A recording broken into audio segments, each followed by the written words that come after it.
Testing 1, 2, 3, 4, 5, 6, 7, 8. Chris, are you guys hearing this on your end? Yes, coming through loud and clear. All right, we'll probably be starting in just a moment.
Subcommittee will come to order.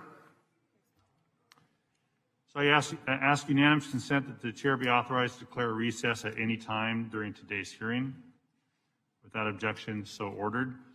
Would note that we are expecting votes today, first votes between 11 and 11:30. We will be continuing the hearing during the votes and have people sit in as chair as necessary so that people can vote from the committee room, get into the floor and back. For members participating remotely, I want to remind you of key regulations from the House Committee on Rules. Members must be visible on video to be considered in attendance and to participate unless experiencing connectivity issues. Members must also continue to use the video function for the remainder of the time they are attending this meeting and hearing unless experiencing connectivity issues or other tech problems. If a member is experiencing any connectivity issue or other technical problems, please inform committee staff as soon as possible so that you can receive assistance. A chat function is available for members on the Cisco WebEx platform for this purpose. Members can also call the committee's main line 202-225-4472 for technical assistance by phone. Members may not participate in any more than one committee proceeding simultaneously. However, for security reasons, members may maintain a connection to the software platform while not in attendance. It is the responsibility of each member seeking recognition to unmute their microphone prior to speaking and to keep their microphone muted when not speaking to avoid inadvertent background noise. Let me repeat that last phrase. It is your responsibility to keep your microphone muted when not speaking to avoid inadvertent background noise. As the chair of today's meeting and hearing, I'll make a good faith effort to provide every member experiencing connectivity issues an opportunity to participate fully in proceedings. And finally, to insert a document into the record, please have your staff email it to documentstni@mail.house.gov. I'll now start with my opening statement.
December, the Food and Drug Administration has issued EUAs for 3 COVID-19 vaccinations. The President has recently pledged to make nearly 600 million doses available by the end of July. So as we think about vaccine distribution and administration across the country, frontline aviation workers must be appropriately considered for access. So Captain DePete from ALPA, I look forward to hearing more about the essential role of airline pilots in U.S. aviation's recovery and how improving access to vaccinations is critical to ensuring the safety of flight crews. And as the U.S. aviation industry embarks on a flight path to recovery, the nation needs a bold FDR-like investment in infrastructure to drive local economies, to create jobs, and to fight climate change, something I think the full committee will be taking up very soon. So I'm pleased that Mr. Lance Little, from the Managing Director of Seattle-Tacoma International Airport in my home state of Washington, is here today on the panel on behalf of AAAE. And I look forward to hearing more about the importance of federal investment in airports' growing infrastructure needs and efforts to improve environmental sustainability. Also looking forward, the U.S. aviation system is undergoing a historic shift with the continued growth of unmanned aircraft and the emergence of new airspace entrants such as advanced air mobility. So while collaboration between the federal government, the industry, and other stakeholders is ongoing, the safe integration of new entrants is far from complete. And I know that Mr. Bunce from GAMA has comments in his written statement about these issues, and I'd like to hear more from him about Congress's role to establish a comprehensive policy framework and investment necessary to foster innovation in the U.S. airspace as we look forward to recovery. But a recovery is only possible with continued federal support from the hardworking women and men of the aviation workforce and the next generation of engineers, pilots, mechanics, and technicians. So Mr. Bolin from NBAA, I look forward to hearing more from you about ways to improve access to STEM-based apprenticeships, skills training, and career and tech education programs to diversify and grow the U.S. aviation pipeline. Comments I know that you have included in your statement. So I'll conclude there, just to say the American people are sacrificing greatly to combat COVID-19. We recognize that. They are counting on us in Congress to do our part to keep people safe, to get the country to the other side of this pandemic. And I'm confident that with Congress's continued support, the U.S. aviation industry and workforce will be able to move toward long-term economic recovery. So I want to thank you, say thank you to today's witnesses, and turn to Mr. Representative Garrett Graves of Louisiana for opening comment. Thank you, Mr. Chairman. I want to thank all the witnesses for being here. I appreciate the opportunity to have this hearing today. This pandemic has been extraordinary in terms of the impacts to everyday Americans, everything from mental health challenges, increase in suicides, increase in opioid dependence, lost jobs, loss in economic activity, of course, folks in nursing homes unable to have their loved ones come visit, causing mental health as well as physical health problems. Good news, as the chairman noted, is that 130 million vaccines have already been prepared and available for Americans as of the end of this month, and we're on track right now to have all Americans access to vaccines by the summer, which is great news. Mr. Chairman, as you well know, back in April of last year, passenger flights were down 95%. Year over year, looking at 19 to 20, flights were down 60%. It's estimated that somewhere between $1.6 and $1.8 trillion in additional savings were realized as a result of the extraordinary drop in economic activity and in flights. Congress has stepped up and twice now provided the passenger support program. I just said that. The payroll support program, supporting passengers, because what is important is that we actually have the bandwidth, we have the capacity of our airline industry, of the ability to have business and recreational travel, tourism travel available for when the economy picks back up again. And so those investments have gone to help ensure that we have that bandwidth, we have the capacity. We've also made investments in airports to ensure that the infrastructure is there, is ready to go. And I'm going to say it again, this is absolutely integral to our economic recovery. Now, something else that we need to be thinking about and considering much, and I'm interested to hear from some of the witnesses on this, is the fact that since airline passenger flights and travel has been down significantly. Are we ready in terms of a safety perspective, the equipment that has been in storage or mothballed, the pilots that aren't getting the number of hours that they normally get, the other airline support workers, flight attendants and others? Are we ready to go and to do it safely and to ramp back up quickly to 100% capacity? As the chairman noted, we don't need to just get back to where we were before. We have had extraordinary challenges in the aviation industry with some of the safety issues associated with 737 MAX, as well as all the statistics I just covered, including the 95% reduction in flights dating back to April of last year.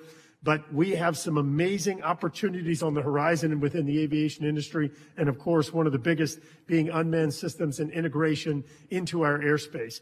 So looking forward to hearing the witnesses' testimony. And I just want to, again, reiterate what the chairman said in regard to helping us to think forward and project some of the needs out of this body to ensure that we're ready to go from a capacity and a safety perspective whenever the economy fully opens back up. Thank you, Mr. Chairman. Yield back.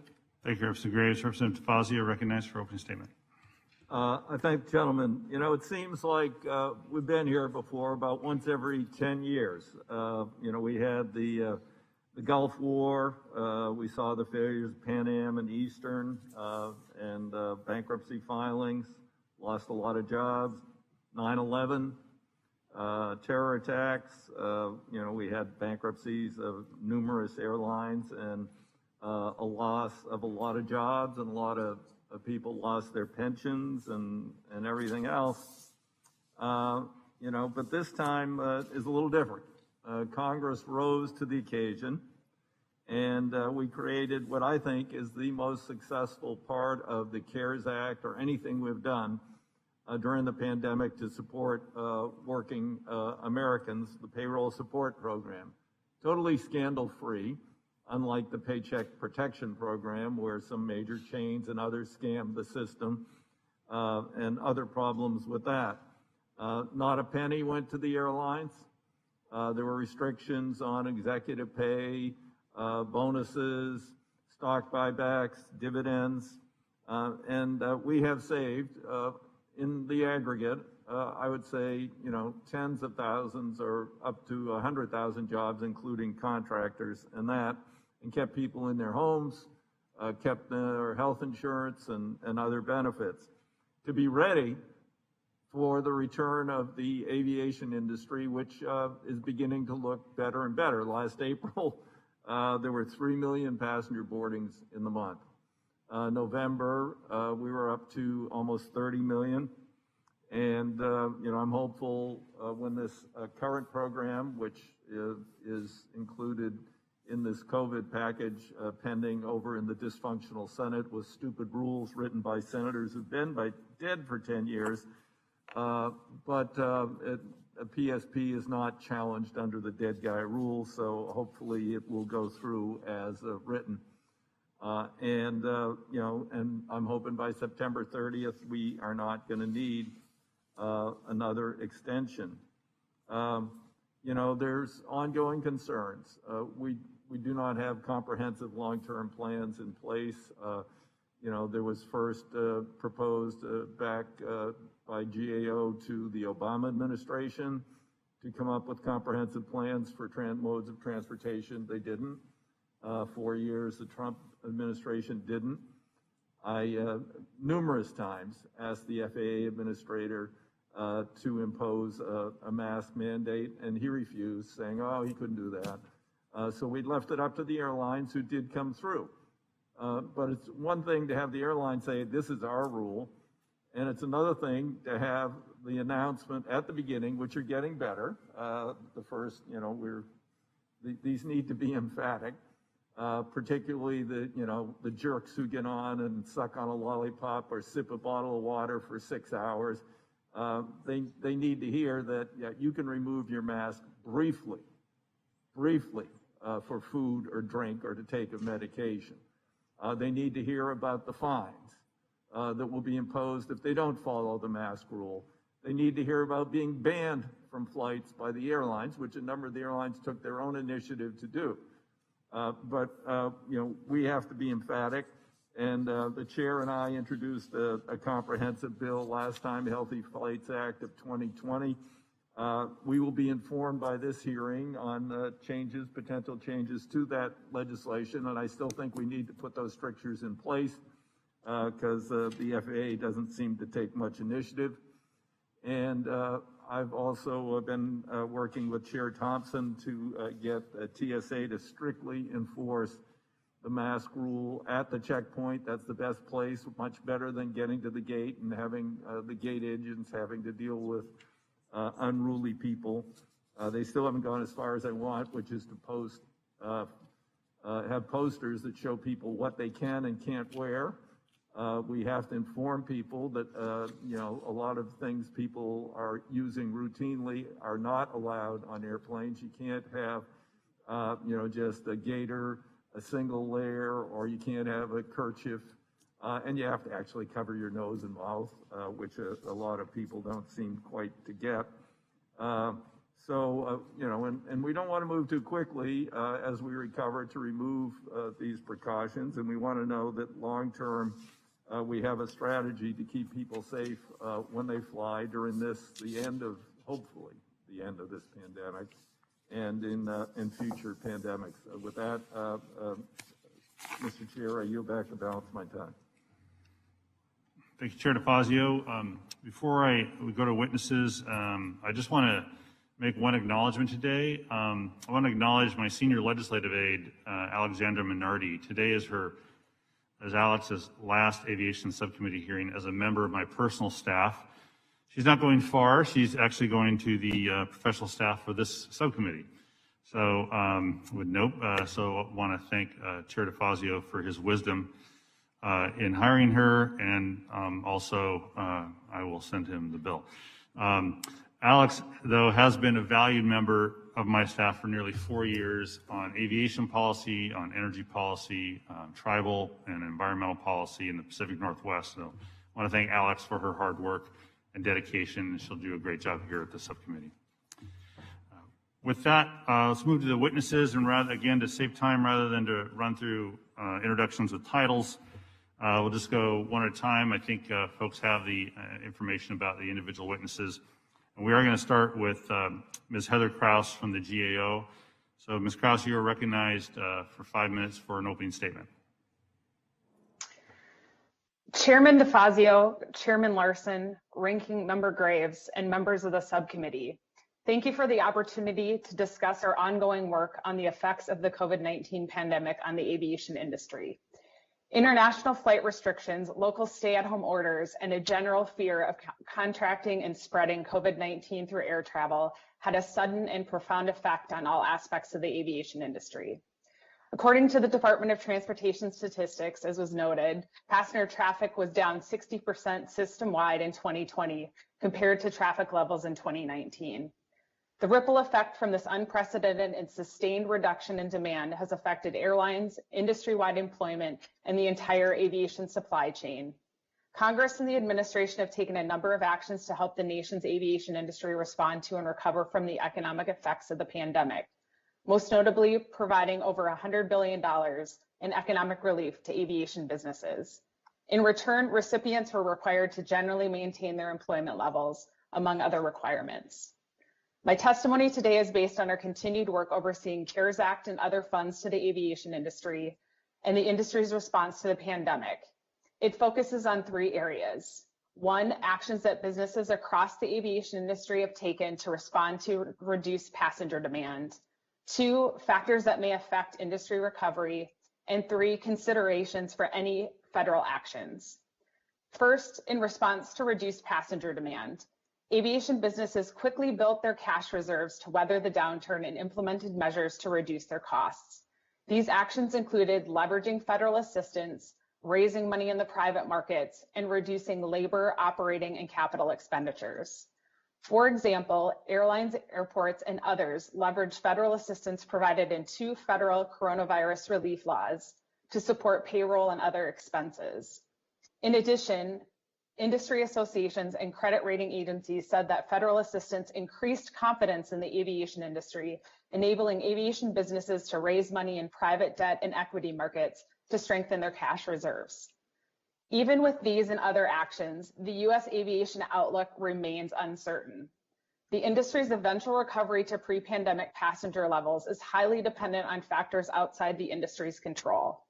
According to several industry forecasts, public health factors affecting the recovery include the success of COVID-19 vaccinations, the spread and impact of potential COVID variants, and public confidence in the safety of air travel, among others.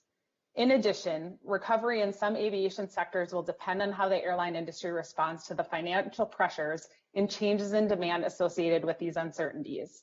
For example, one aviation manufacturer we spoke with said airlines are likely to continue to postpone the delivery and purchases of long-haul aircraft over the next few years to better align with passenger demands.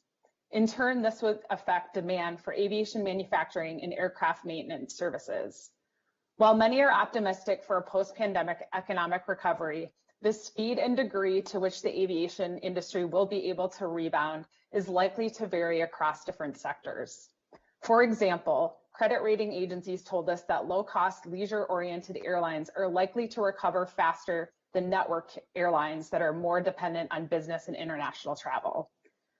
As we enter the second year of the pandemic and the pace and duration of the recovery becomes clearer, Congress may contemplate additional actions to support the industry's recovery. GAO has identified 3 fundamental principles that can serve as a framework for considering future assistance. They include 1, identifying and defining the problem, 2, determining the national interests and setting clear goals and objectives that address the problem, and 3, protecting the government's interests.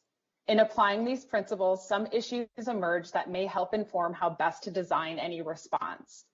For example, when addressing the longer-term public health implications of the pandemic, the federal government plays an important role in working with the industry to mitigate the effects of the pandemic and understand how various technologies and processes could help protect the health of air travelers. In addition, the entire aviation industry could benefit from the development of a national aviation preparedness plan for communicable diseases, a recommendation, as it was mentioned, we made to DOT in 2015 and have since urged Congress to require DOT to develop such a plan. In closing, the challenges facing the aviation sector are unprecedented and many uncertainties remain as to the pace and extent of recovery. We will continue to support Congress in understanding and addressing these pressing issues. This concludes my statement. I look forward to answering your questions. Thank you, Ms. Kraus, and I want to commend you for taking 5 minutes and only 5 minutes to set a great example for not just the panel, but for members of Congress. So thank you very much. Next up, Nick Callio with Airlines for America. You're recognized for 5 minutes. Thank you very much, Mr. Chairman, and thank you, Ranking Member Graves and Chairman DeFazio. I would like to start by acknowledging everything that this committee, led by the chairman, the 2 chairmen, and the ranking members have done for the aviation industry and the airline industry over the last year. You have been great partners, and we are forever in your debt. It's a model of the way things should work when help is needed. Right now, the state of the industry has been referenced. You know, a year ago, we were in the golden age of flying. We're flying 58,000 tons of cargo and 2.5 million passengers a day. The bottom fell out very, very quickly. In April of last year, Chairman Larson pointed out, we were flying about 5% of the people that we had the year before, and domestic is doing better than international. Right now, we are still down significantly. We're flying about 40% of the passengers that we used to. We were hoping that it would be better by now, but it hasn't. We've learned that you can forecast with this virus, but you can plan with this virus, but you can't forecast very well. Currently, we're flying 50% fewer flights, which I'm sure you've noticed, than we were a year ago. Booked revenue is down 80%, and most critically, we are still losing $150 million a day. That's a lot better than it was at points last year, but that is not sustainable as a business model. We had hoped by now we would break even. We're hopeful that by the end of the year, we will break even.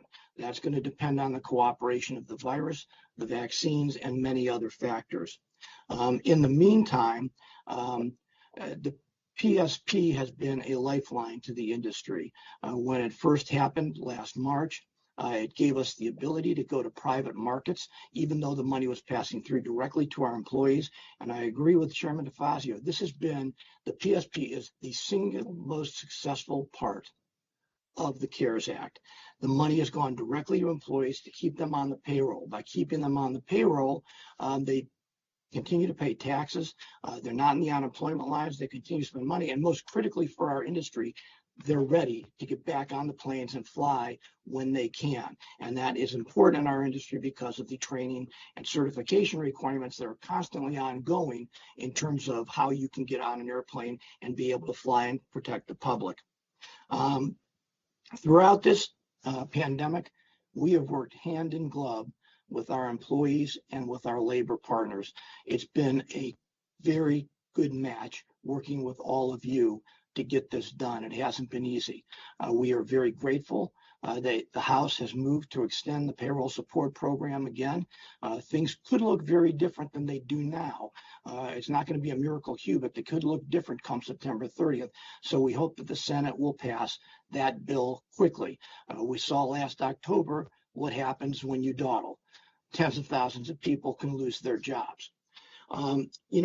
The other thing is throughout this, and in terms of Chairman Larson, your bill, and Chairman DeFazio, your bills about airline preparedness, the changes that the airlines have made are going to stay in place forever. We took a lot of self-help measures early to protect ourselves. We cut executive compensation even before the CARES Act was passed. We went to the private market. As the GAO has pointed out, we were able to raise over $70 billion. We suspended capital return programs and unfortunately had to suspend a lot of capital investment programs. We sold or retired aircraft earlier than was expected, and we'd worked with our employees in terms of voluntary paid leave and early retirements. It kept the industry online. We are still struggling, however, and in dire straits. Throughout this, when you talk about measures that are going to stay in place, we leaned into the science very heavy. All of our member carriers hooked up with one clinic or another or one university or another. We put in place enhanced cleaning and disinfection procedures. We imposed the face mask requirement, and we're glad that the government now backs that up. We required health declarations before you get on the airplane. We made announcements we enforced, and a lot of people are not flying our airlines now because they wouldn't comply with the requirements. Most importantly, we tried to educate the public about the air filtration systems on aircraft, which give you hospital-grade air and make it safer to fly, to be on an airplane than it is to be in a grocery store, a bar, a restaurant, or in your own home, actually. And I would just want to say a word about that. US Transcom did a study about people seated next to each other and the risk of transmission if you were wearing a face mask given the air filtration system. 0.003% risk of transmission. We thought what we were doing was good, but we knew if we said it, it wouldn't be credible. So with some other aviation stakeholders, we engaged the Harvard School of Public Health. We told them they had free reign. They gave us some recommendations. They were independent. They gave us some recommendations, which are now in place in terms of air filtration during boarding and deplaning and boarding and deplaning procedures. Mr. Kelly, I have to ask you to wrap. Okay. In wrapping it up, I just want to say thank you again to this committee. Chairman DeFazio, I just want to, on a personal note, and this is a compliment, you have worked like a farm animal throughout this pandemic, plowing through on behalf of the industry, and we're grateful to you, Chairman Larson, the ranking members, and this entire committee. Thank you very much. What kind of farm animal? We'll get to that later. It's a good, friendly one, Peter. A good, friendly one. I think it's just best to take the compliment, and we'll move to the next panelist. Captain Joe DePete with ALPA. You're recognized for 5 minutes. Okay. Thank you, Chairman Larson, Ranking Member Graves, and the members of the subcommittee. Captain Joe DePete, President of the Airline Pilots Association International, which represents more than 59,000 pilots and is the world's largest airline pilot union and non-governmental aviation safety organization. Since the pandemic began, airline pilots have been on the front lines of the fight against COVID-19. We've kept supply chains flowing and the global economy connected. We've transported medical personnel, PPE, and life-saving vaccines, and we've worked to ensure that aviation can fulfill its critical role in the nation's economic recovery once the pandemic and public health crisis is behind us. ALPA pilots have not allowed the pandemic to distract us from what is always our highest priority, and that is safety. For years, ALPA pilots have advocated a data-driven, risk-based approach to safety. During COVID-19, pilots have instituted a proactive safety culture on every flight. We gathered data to identify the effects of the pandemic and inform decision makers how to protect the traveling public. Backed by the data, ALPA was among the first to call for uniform, mandatory guidelines for cleaning and disinfecting aircraft, employee exposure notification, and the use of face masks. We appreciate this subcommittee's support of these measures, and we're pleased that the Biden administration has mandated masks for public transportation, something that should have been done a long, long time ago. In addition, ALPA has called for airline pilots to receive priority access to vaccines to ensure that they continue to support the public health response and economic recovery.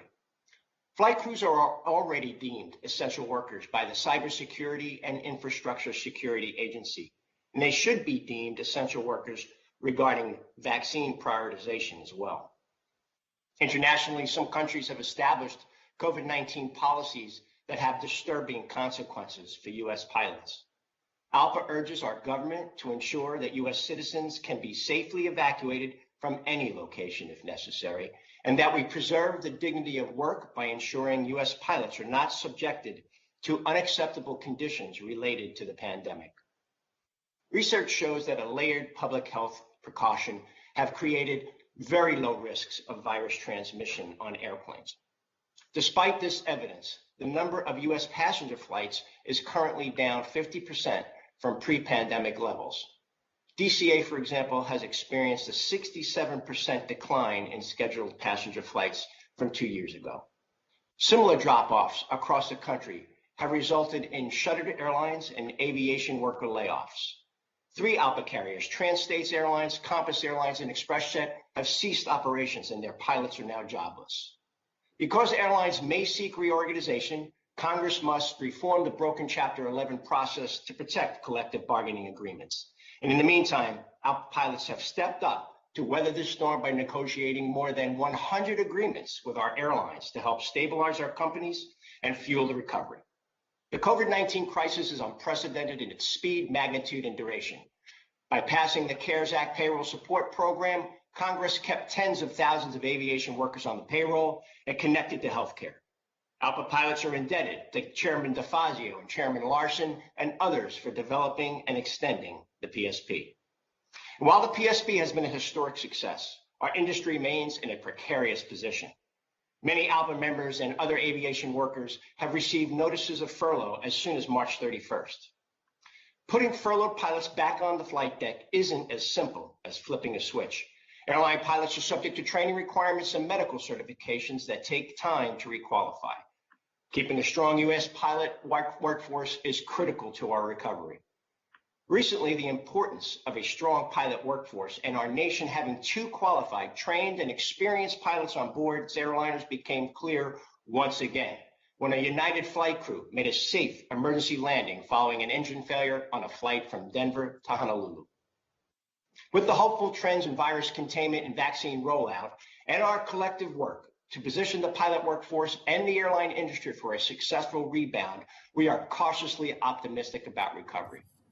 With continued leadership from Congress, we can make certain that the United States and its passengers and cargo shippers can count on a strong pilot workforce now and in the future. Thank you. Thank you, Captain Pete. I want to recognize now Mr. Peter Bunce. You're recognized for 5 minutes.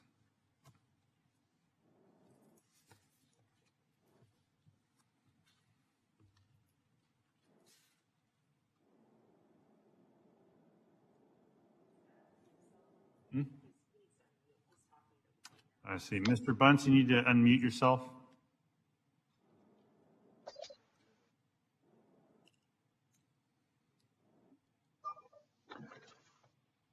Sir Larson, Ranking Member Graves, Chair DeFazio, thank you for letting me be with you today.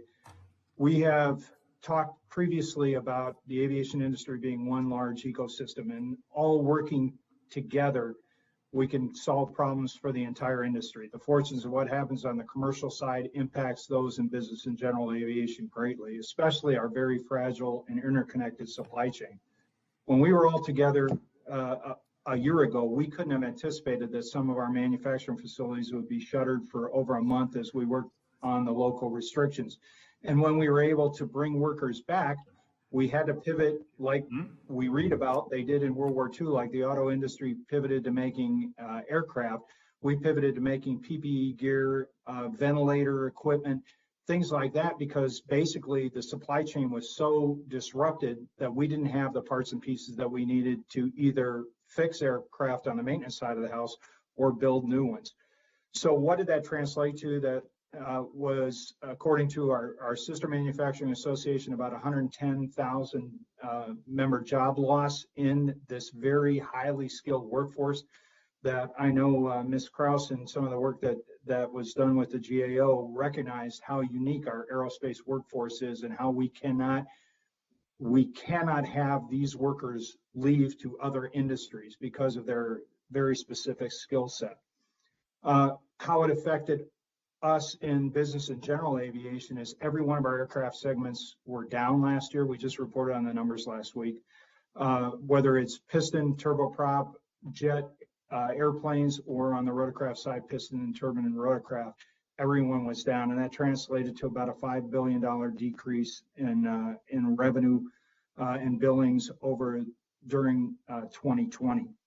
And during this whole time, the health and safety of our workers within our factory and those in our supply chain have been first and foremost. So we've had a lot of innovative workforce actions within our factories that we've been able to bring back some production to be able to separate workers, put them on teams, spread out the shifts, and be able to have them work safely at their workstations together. When we look at what the government can do to help our industry, there are several things. And the first I'd like to start with to compliment Chair Larson and the work that he has done with Representative Estes in being able to advocate for this 50-50 cost share, to be able to help us bring back some of those workers or not continue to lay off other workers, and have this cost share partnership translate to being able to make sure that those workers do not filter over time into some other industry and bring them off of unemployment so they have the health care that we offer. So we're in strong support, and we thank this committee very much in the House for passing that, and we hope that the Senate does as well as part of reconciliation. On the level of federal agencies, we're very complimentary of what the FAA has done with video inspections and different workarounds that have happened during the pandemic that have actually allowed us to keep business functioning. But we do need the DOT to help us by allowing the FAA to have some of the regulatory roadblocks and backlog that filtered up to DOT during the last administration now get pushed back down to where the expertise lies within the FAA, to be able to allow us to have the regulations to be able to build product.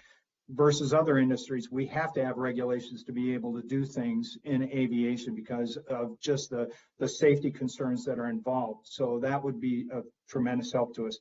In addition, the national interest exception is a program that is administered by the federal government. We've asked the FAA, and they've been very helpful with us to be able to get all of the desperate views that the State Department takes at different embassies around to allow foreign nationals to come to the U.S. and train. We know we do the best pilot training in the world, also maintenance training in the world. We need to facilitate them coming here to get that training, but also to accept new production aircraft that we put out. And in the sustainability arena, we've got great efforts going on with sustainable aviation fuel.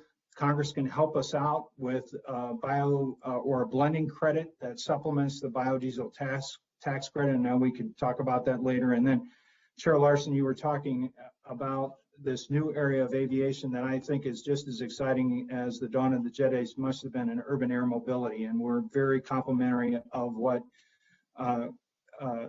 Representative Davids has done along with Ranking Member Graves to be able to push this new legislation forward, which will coalesce federal agencies. So I look forward to your questions. Thank you. Thank you, Mr. Bunce. Appreciate that. And now turn to Mr. Lance Little. You're recognized for 5 minutes, and we'll note you're speaking on behalf of the American Association of Airport Executives. Lance? Good morning. Thank you, Chair Larson, Chair DeFazio, Ranking Members Sam Graves and Garrett Graves, and subcommittee members for the opportunity to testify today. While my testimony today highlights the unprecedented hardship that aviation continues to face during the pandemic, I am proud of the incredible efforts undertaken by our industry to keep passengers and workers safe and healthy and to restore traveler confidence. Clearly, the passenger and revenue declines have been historic at airports of all sizes nationwide. Revenues and PFC collections are already off by more than $20 billion, with tens of billions in additional losses projected. At the same time, airport fixed costs remain, and the pandemic has required investments to enhance public health. In response, SCA and other airports have taken steps to cut costs where possible. This includes pay freezes, hiring freezes, and project deferrals. However, the levers that can be pulled are relatively limited. That's where CARES and the other federal assistance have been critical. I can honestly say that we would not have been able to continue our operations and serve our customers without that significant and timely federal support. Businesses at airports have been significantly impacted, and SCA has taken decisive actions to help. We have deferred rent and fees, renegotiated leases, and accelerated payments to airlines to help with cash flow. We're grateful that Congress has provided critical direct airport concession relief. I remain incredibly optimistic about our future and believe airports will emerge even stronger and more resilient than before, thanks to the help that this subcommittee and Congress has provided over the past year. Over the last year, airports have taken meaningful steps to enhance public health. A new Harvard study found that the probability of being infected at an airport is very low because of the consistent and impressive commitments airports have made to reduce the risk of transmission. At SCA, we have increased cleaning, added hand sanitizer stations, floor decals and signs. We have invested in innovative technologies for touchless travel, installed protective barriers, and contracted for traveler testing services. We also mandated mask wearing airport-wide since last spring. Our goal at SCA is to prepare for and accommodate our passengers with 21st century customer service. This includes improved facilities and new technologies to enhance airport experience. We're also committed to continuously enhance health protocols. Further investigation about the widespread use of health passport is worth additional discussion as well. We deeply appreciate House passage of the American Rescue Plan, including additional relief for airports, airlines, and airport concessionaires. Moving forward, let me highlight a few additional areas where we hope to partner with you. First, coordinate with us to prepare for and respond to public health emergencies, such as through the National Aviation Preparedness Plan Act. Second, resist new travel restrictions or domestic testing requirements, which we believe are unworkable and would impact the industry's ability to recover. Third, restore customer confidence in air travel, which includes communicating broadly about our efforts to keep travelers healthy. Fourth, maximize the positive impacts of aviation industry, such as scaling sustainable aviation fuels, supporting small and diverse businesses, increasing workforce development, and continued noise mitigation efforts. Finally, I urge Congress to pass a comprehensive infrastructure bill. It may seem strange for me to talk about upgrading and expanding airports after a 60% passenger decline, but when passenger levels inevitably return, we want to be ready to accommodate them, especially if upgraded facilities designed for touchless technologies and additional room for social distancing continues to be required. Specifically, Congress should provide a path to sustainable airport investment through a long overdue adjustment to the federal cap on local PSCs. Members of the subcommittee, we're in the midst of challenging times, but with your continued support, I believe we can emerge even stronger than before. Thank you for the opportunity to testify. Thank you, Mr. Little. And before I introduce Mr. Ed Bolin, I just would note, without objection, our witnesses' full statements will be included in the record today. So without objection. So I now recognize Mr. Ed Bolin for 5 minutes. Mr. Bolin. Well, thank you, Chairman Larson. I appreciate the opportunity to be here today representing the National Business Aviation Association. As everyone on this committee knows, business aviation is the use of general aviation aircraft for business purposes. In the United States, thousands of companies rely on business aviation to get products and people where they need to be, when they need to be there. Business aviation is an industry that generates an enormous amount of jobs and economic development. It is an industry that helps foster productivity and efficiency. It also flies humanitarian flights. And during the COVID crisis, we have flown an enormous amount of personal protective equipment and COVID tests. 2020 has been an epically challenging year for our industry. At times, business aviation flights were down as much as 75%. Even today, at Teterboro, Gateway Airport for New York, flights are down 50%. But oftentimes, when things are at the worst, we have an opportunity to demonstrate our best. And I think that ecosystem, that aviation ecosystem that my colleague Pete Bunce talked about, has been on full display during the COVID crisis. Congress's prompt action with the CARES Act was essential in providing critical help to our industry. Your investments allowed us to retain pilots, technicians, and other professionals in the aviation industry. You helped us find ways to come together and operate safely in a rugged environment that at times included ATC 0 operations. In short, we've come together to find our way forward, consistent with our value of safety. We're determined to not just survive this crisis, but to emerge stronger.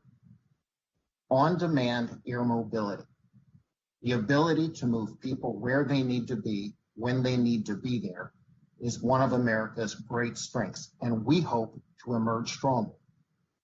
The COVID crisis gave us a view of the abyss, but we're focused on a vision for the future, a vision for the future that includes enhanced sustainability. As my friend Pete Bunce said, we're focused on sustainable aviation fuel. It gives us an opportunity to dramatically reduce our emissions footprint.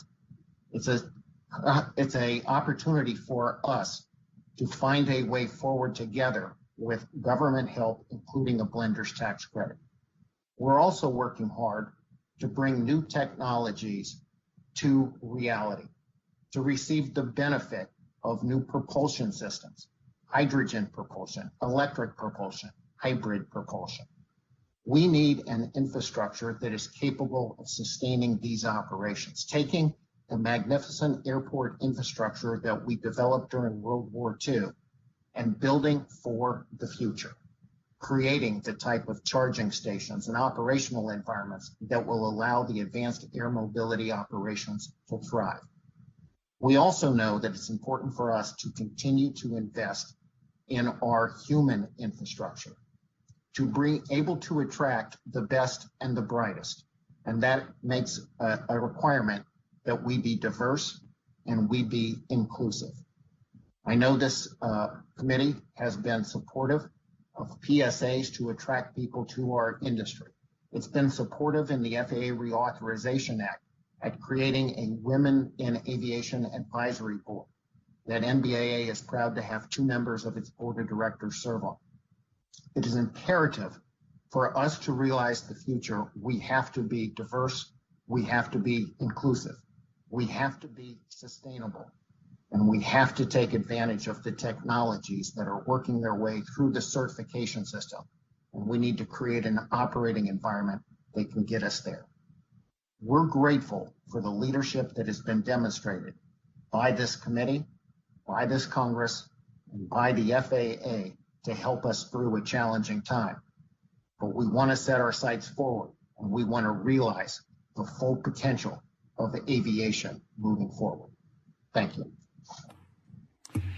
Thank you, Mr. Bolin, for your comments. And I think that your last comments really wrap up maybe one of the themes coming out of today will be that although we are not out of the woods, there is some light there at the end of the tunnel. There's some opportunities to start thinking about the future of aviation, very different than what we would have been talking about even 6 months ago. But we still have work to do to get through the pandemic. I just remind people to mute, please. Everybody mute. Thank you very much. Appreciate that. So I now recognize members for 5 minutes. I'll start by recognizing myself. And my first question is for Ms. Krause. Also, I would recommend to members to not ask questions generally of the panel, but to ask directly to panelists. It just makes it easier to manage the question time because of the technology. So my first question is for Ms. Krause. It's about the National Aviation Preparedness Plan. Since 2015, following your agency's recommendation to create a National Aviation Preparedness Plan to ensure all levels of government, airlines, airports, and frontline aviation workers are better equipped, we still don't have one. Don, Representative Beyer, and I have introduced HR 884 to direct the DOT to create a National Aviation Preparedness Plan. Could you elaborate on the GAO's recommendation for such a plan and what new issues should be addressed since your recommendation was released? Ms. Krause? Hi, this is Heather.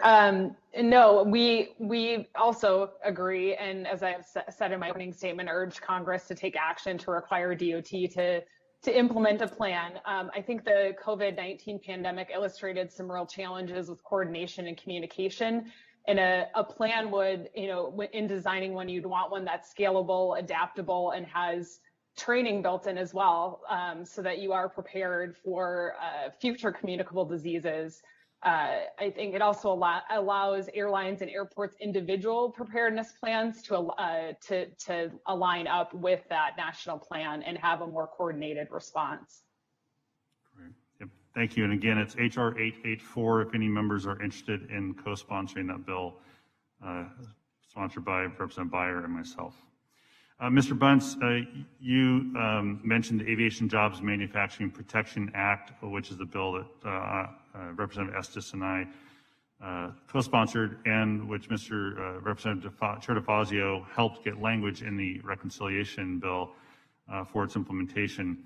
The idea being that we could ensure for the long term we have an aviation supply chain workforce to call upon when the recovery comes. Can you elaborate a little bit more on your comments with regards to the job losses in the supply chain industry and what's needed to bring them back? Mr. Bunce. Thank you, Chair Larson. That supply chain, as I mentioned, is global in nature. So even if we come back in the United States and are able to have some of our suppliers working, the entire industry has transitioned to just-in-time parts and pieces because of the quality of our delivery companies in this country. Around the rest of the world, it's not quite the same. And our supply chain is very fragile in that a lot of these countries have had lockdowns. And as you get further and further down the supply chain, that then ripples through the system. So what we have found lately is that our demand for aerospace products is actually not only forecast, but we have orders that are extremely robust. But we have had to stretch out the delivery times, the anticipated delivery times, because of the fact that the supply chain is still very disrupted. So think about if airlines aren't flying, all that cargo that's below the floor is not able to be delivered. And we know that a lot of our great cargo functions that are done by air are completely full with consumer goods and goods that are ordered off of the big online stores. So we also have a capacity constraint because we just don't have enough airline capacity in the air around the globe to move those parts and pieces. So that then translates to the loss of these jobs. And with this legislation that you have helped us with, we can retain some of those workers or bring back some of those workers in this cost share and get them off unemployment. And by that means, we can keep them from filtering to another industry because their skills are very precious to aerospace. Yeah, thank you. So I have about 45 seconds left. Mr. Little, could you address the issue of concessionaires at the airports and the impact this has had on the folks who are running the shops at the airport and what you're doing to assist them? And you have about 30 seconds. Sorry, Mr. Little. Thank you, Chair Larson. As the concessions at the airports rely heavily on passenger traffic coming through the airport, and as you have heard before, passenger traffic significantly declined. We had a 60% or 61% decline in traffic. So our concessions community has suffered significantly. What we have done, we immediately responded by providing relief, both to rent and relief to MAG. And we did that twice during the pandemic, and this allowed many of our concessionaires, particularly the small minority women-owned businesses, to actually weather the storm and survive through the pandemic. And we're hoping that we'll get additional relief with the next CARES package coming out, so we can continue to provide this type of support and relief to our concessionaires here at the airport. Thank you. Thank you. With that, I'll turn to Representative Graves of Louisiana for 5 minutes. Thank you, Mr. Chairman. I'd like to ask Mr. Little and perhaps Mr. Callio. There's been talk about a national preparedness plan, but I think at this point, looking more toward a recovery plan might make the most sense. We've, as discussed, we've carried out a number of actions to try to help to sustain the capacity through this pandemic. But so again, Mr. Little, Mr. Callio, if we were to talk about a national recovery plan, what would those metrics look like in your eyes in terms of moving toward an actual recovered industry?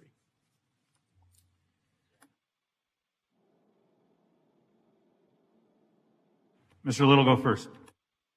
Okay. National recovery plan.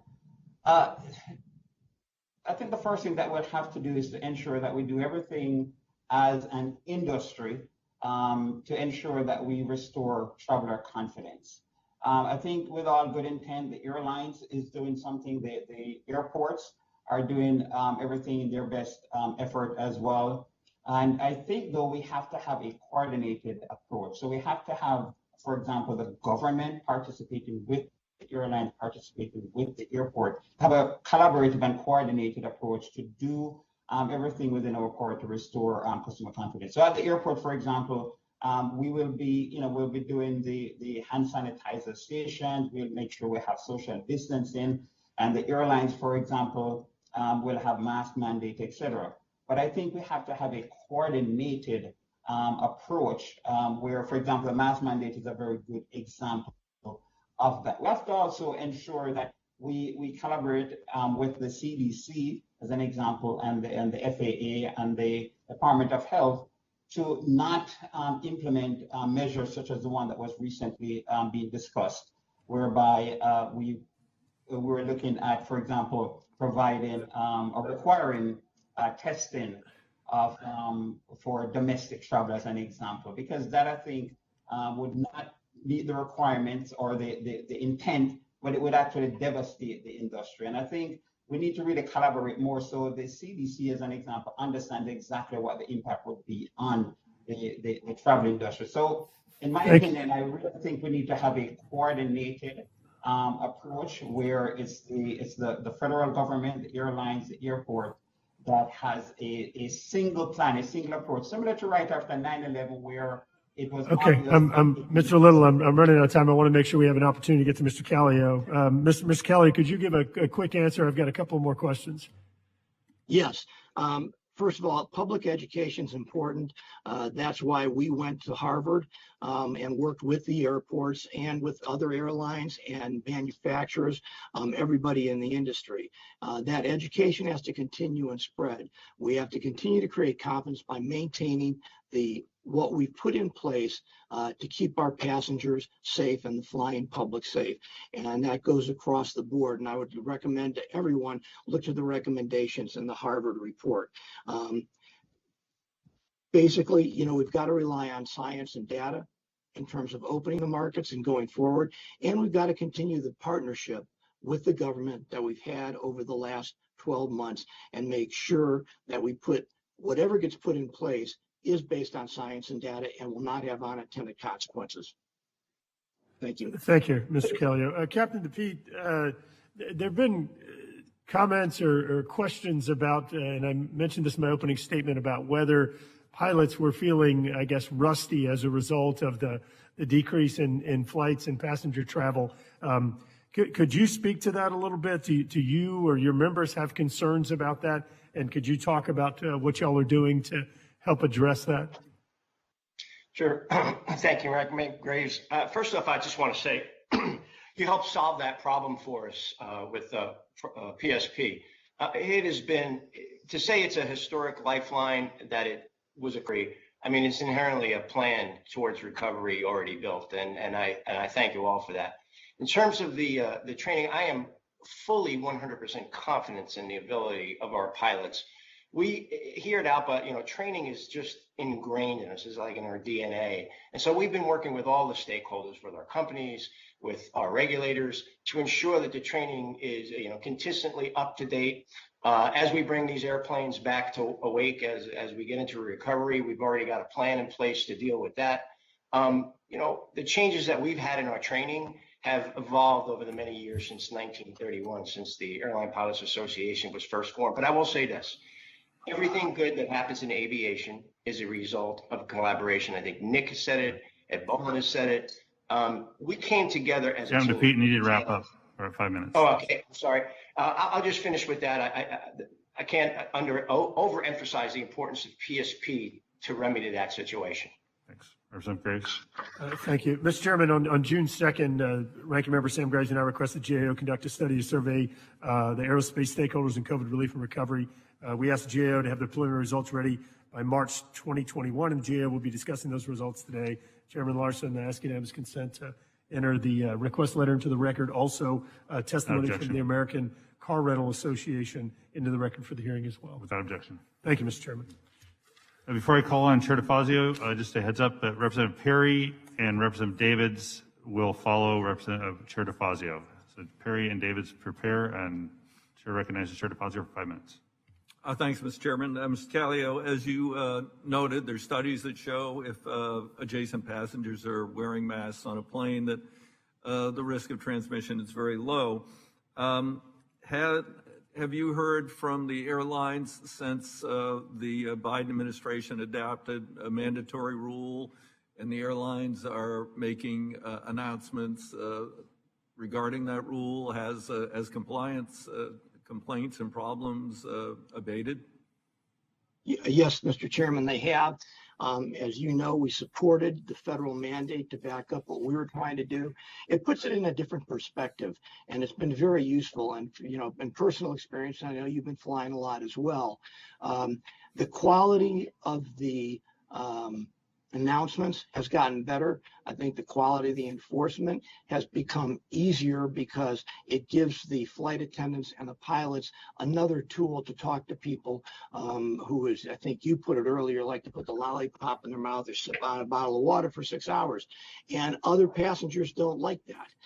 So it has made a material difference. Great. Yeah, I wish Mr. Dixon had the initiative when we asked about a year ago. But anyway, thanks. Mr. Little, how about airport compliance? After I made the request with Mr. Thompson to TSA, do you feel that airport compliance is going well? Yes, particularly at our airport, we are well above 95% compliance. And from what I've heard in discussion with the other airports within the industry, compliance is extremely high, and people are in general adhering to the mask compliance. There are a few outliers, but that's very rare. Great. Mr. Callio, your airlines have been attempting to begin voluntary contact tracing. How's that going with the legal issues and CDC? We're still in the nascent stages, Mr. Chairman, but it's going well. We think it's necessary and can work. As long as there's an understanding between us, CDC, and CBP about what it takes to make the program operate and provide uniform standards in place for the information and working out the privacy concerns, we think it will be very helpful to opening up international markets. Okay, thank you. I'm going to go off topic for a second. Mr. Bunce, I have been in touch with the new administration regarding the misguided steps of the FCC on the C-band auction, which could lead to RF interference. We might have a few planes falling out of the sky, but hey, people are going to have faster access to streaming movies on their cell phones. Would you expand on that just briefly, and how critical you think it is that we have some action restricting that? Absolutely, Chair DeFazio. Thank you for helping us call this attention to the FCC. Unfortunately, they weren't listening, I think, in the last Congress. And what we're asking for is some very comprehensive testing to the impacts, particularly to radar altimeters. We use those a lot in both in helicopters and in fixed-wing aircraft. And if you recall back to the light squared issue that we had many, many years ago, interference with the GPS, this is just a follow-on to that. And we all know spectrum is precious. We all know it's valuable, and we want this country to be very forward-leaning with 5G technology and that. But for the safety of the flying public and all of us that do fly, we've got to ensure that our equipment is not negatively impacted. The FAA used to have a very robust frequency spectrum manager who basically was the great authority, and that after a retirement and over time that's kind of diffused into multi offices within the FAA. And so we're asking just for some very robust testing to be able to help us prove that we are not going to have problems with the radar altimeter equipment. Right. Maybe we should suggest to FAA that they appoint a point person on this very critical issue and really get their act together so we can make a case to a more receptive administration and FCC. Thank you, Mr. Chairman. So noted. Thank you, Chair DeFazio. And now recognize Representative Perry of Pennsylvania for 5 minutes. I thank the chair. Mr. Callio, at one point, the federal assistance to airlines was to be contingent upon the airlines agreeing to fully offset carbon emissions by 2025. So that's 4 years. And reducing their own carbon emissions by 25% by 2035 and 50% by 2050. Now, in my view, this appears to be the convenient legislative opportunism to re-regulate or refashion the airline industry in the wake of the pandemic that you raised concerns about in your testimony. So the first question is, if the federal assistance was contingent upon such non-pandemic factors, how would it have impacted the ability of the airlines to weather the crisis, and would such a framework have impacted the number of employees able to keep their paychecks and health benefits over the past 12 months? Thank you, Mr. Perry. We think it would have negatively impacted the number of employees that we could keep on. We didn't think it had any place in COVID relief legislation that was designed to keep employees on the payroll, in which all the money was going directly to employees. And there's a place for everything, but putting these kind of important, in some ways, extraneous provisions in others on that legislation would have had a negative impact. I would point out that we were able to successfully fend it off because the flight attendants, the pilots, the machinists, the airlines all agreed that this legislation was about keeping people's jobs, not about trying to make advances on the environment, which I have to point out airlines have been doing for years to a significant degree and continue to do today. And I agree with your answer. Now let me continue on. Your testimony asked Congress to refrain from adopting punitive policies that will otherwise harm our debilitated industry, noting that doing so will hamstring our ability to recover and undermine the basic underpinnings and purposes of the relief provided to our labor workforce.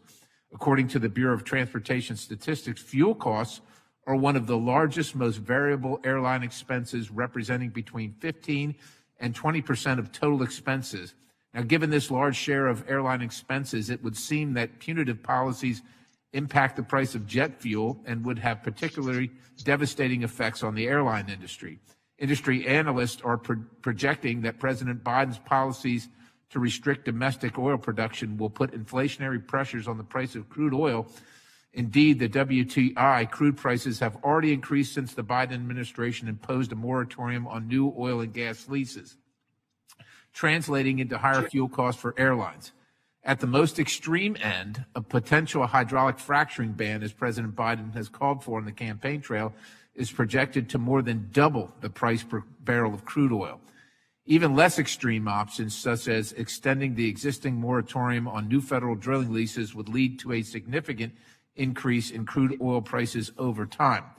So, alternatively, the imposition of a low-carbon aviation fuel standard or some other alternative aviation fuel requirement would misallocate airline resources to higher-priced fuels, leading to higher overall fuel costs for airlines. These just mandates out of thin air, while the industry is not prepared to deal with or provide that different low-carbon fuel standard. So, the next question. Can you expand upon the reasons why these policies would be contradictory to the purpose of the significant amount of relief this committee has provided to the industry during the COVID pandemic, specifically focusing on the impact such policies would have on the airline's ability to repay the debt incurred during the COVID pandemic, keeping existing workers on the payroll and offering low-price ticket options, as well as keeping existing services level? Mr. Perry, obviously, fuel costs and labor costs are our two most important items. We are sensitive to any variation in those prices. If prices of fuel are lower, we can do better, fly more people and all of that. So we watch what's going on. I'm not sure that I'm capable of forecasting what is going to happen, but anything that works to the detriment of keeping people in the air and keeping our employees on, has an impact. And we, the airline industry and the aviation industry as a whole, are at a sensitive stage right now, a fragile stage. So we're hoping that people will look at the impact of whatever they do, not only on the industry, but on the traveling public. I certainly thank the gentleman, and I yield back the balance. Thank you. Before I recognize Representative Davids, just a heads up for Representative Mast and Representative Titus will be next after Representative Davids from Kansas, who is now recognized for 5 minutes. Representative Davids. Chairman, well, I think today's hearing shows us just how important and wide-ranging the impacts of the aviation industry has on our country and the world. And as the representative from the 3rd District in Kansas, I have to tout that Kansas is the proud home of a very skilled aviation workforce, and that's throughout the supply chain, including companies like Garmin, Thales, Celix, Spirit Aerosystems. The list goes on. I only have a couple of minutes, so I'm really excited as we look at this flight path forward about the prospects of burgeoning new sectors, and we heard that mentioned earlier during the hearing, particularly around advanced air mobility, both because of the tremendous potential for new manufacturing in this country, in places like Wichita, Wichita, Kansas, and the potential to operate with low or zero emissions. And I am hoping that the bill that was also mentioned earlier, that I'm co-leading with Ranking Member Graves, HR 1339, will help set the foundation for how the federal government can help work with and promote advanced air mobility. So I think one of the things I would like to hear about, Mr. Bunce, you discussed the importance of the international safety cooperation under aviation bilateral agreement. And you also expressed a bit of concern about how validation programs are working. And I was hoping you could share with the subcommittee a little bit more detail around what your concerns are and how this impacts your membership specifically. Thank you, Representative Davids. Our lifeblood is to be able to validate products across the globe. And we have bilateral partnerships that we have established to trust the safety competencies of Europe, Brazil, and Canada, and very soon probably the UK as they stand back up their authorities. But when it bogs down, and we know there's going to be a natural reaction to all the certification scrutiny that happened over the last year. But what is happening is specialists on all the authorities are now diving into things that are not new and novel, and that they actually trusted each other previously. And what that does is it just really hampers the ability to deliver product across the globe. And so what we've got to do collectively is we've got to build back that trust and confidence between the world's leading authorities so that they can basically trust each other's work. And once we get that going again, because right now our pathway for validation has been stalled, and we were seeing very good improvements up until 2020.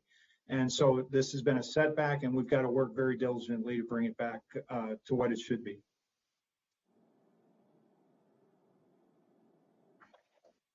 Thank you. I appreciate that. And then I guess I wanted to kind of switch over to a little bit when it comes to the pilot preparedness and I know the requirements, the safety requirements and that sort of thing that Captain DePete that you had mentioned.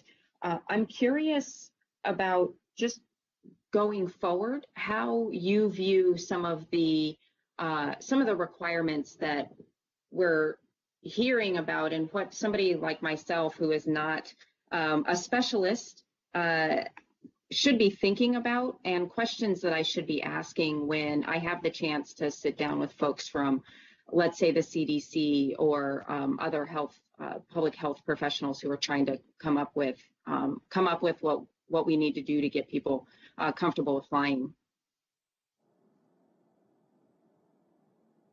Well, thank you, Representative Davis, for the question.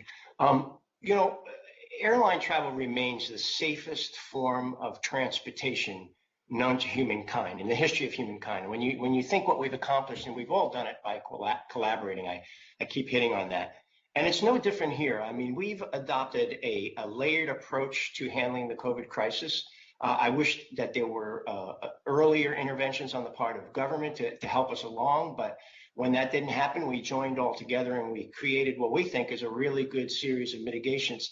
And when you look at possible transmission, say in the instance of a virus, it's very, I mean, out of 1.2 billion flights, and this was prior to masks being mandated, there were minute number of transmissions. So we have done a remarkable job, and our industry has done a remarkable job of instituting new technologies. We've worked with RTCA. Okay, thank you. There's so much to say there. Sorry. Thank you, Chairman. We'll talk more about it, Captain. I yield back. Thank you. Representative Mast from Florida. You're recognized for 5 minutes. Thank you, Chairman. Mr. Bunce, I don't have a question for you. Just wanted to say, please tell Megan and Ashley that I say hello. For those of you that don't know, he has 2 daughters that have done absolutely yeoman work in helping injured service members recover from their injuries. So just truly patriotic family. Appreciate your work. Say hello to your daughters for me, if you would. I want to go to Mr. Callio and Mr. DePete for a couple of questions here. And this is a little bit of a general question. You touched on it just briefly, Mr. DePete, saying you wish there had been some interventions earlier. And I look back at what some other agencies have said, such as the World Health Organization, advising against any sort of travel or trade restrictions at one point. And would ask you guys to go back exactly 12 months so that we can look forward for the next time that something like this happens. God forbid it should ever happen again. Could we have prevented the distrust by traveling passengers to want to get on an airlines? Could we have prevented the businesses not having people travel around the country or the world?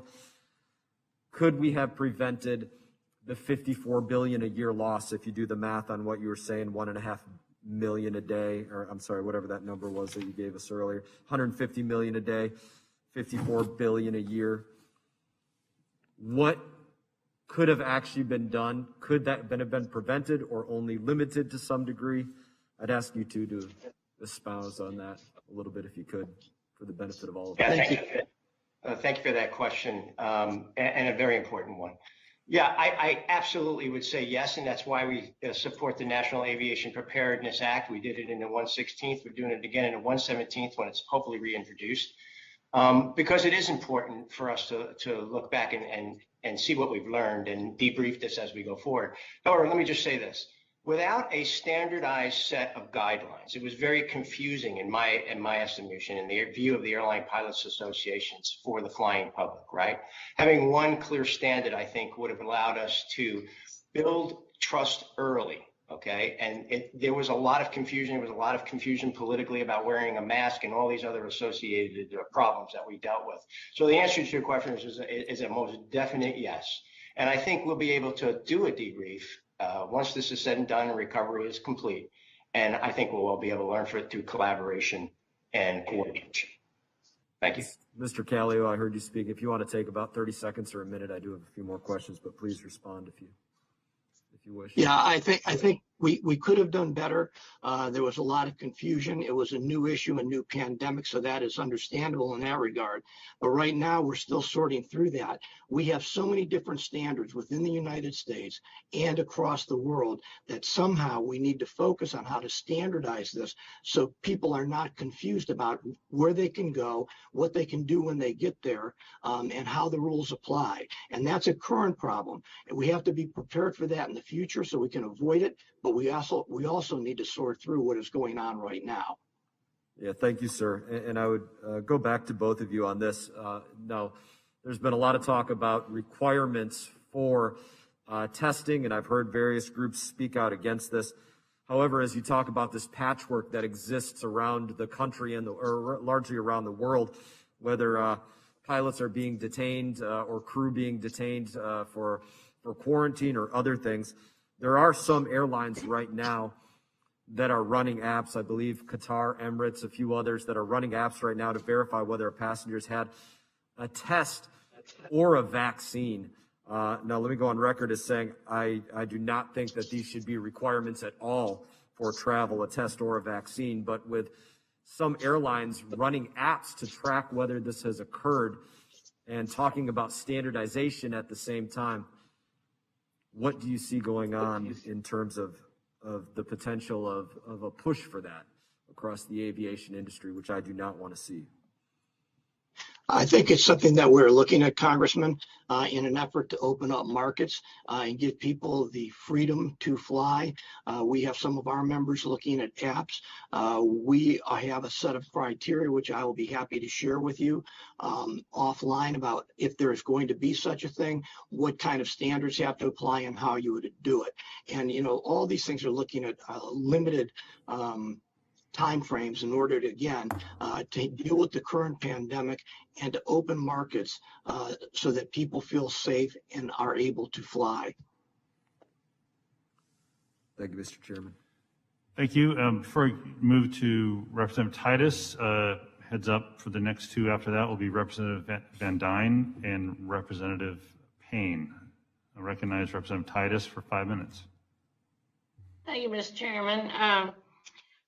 Appreciate the hearing. Mr. Callio, it's nice to see you back in front of the committee. It's good to see you, have you here.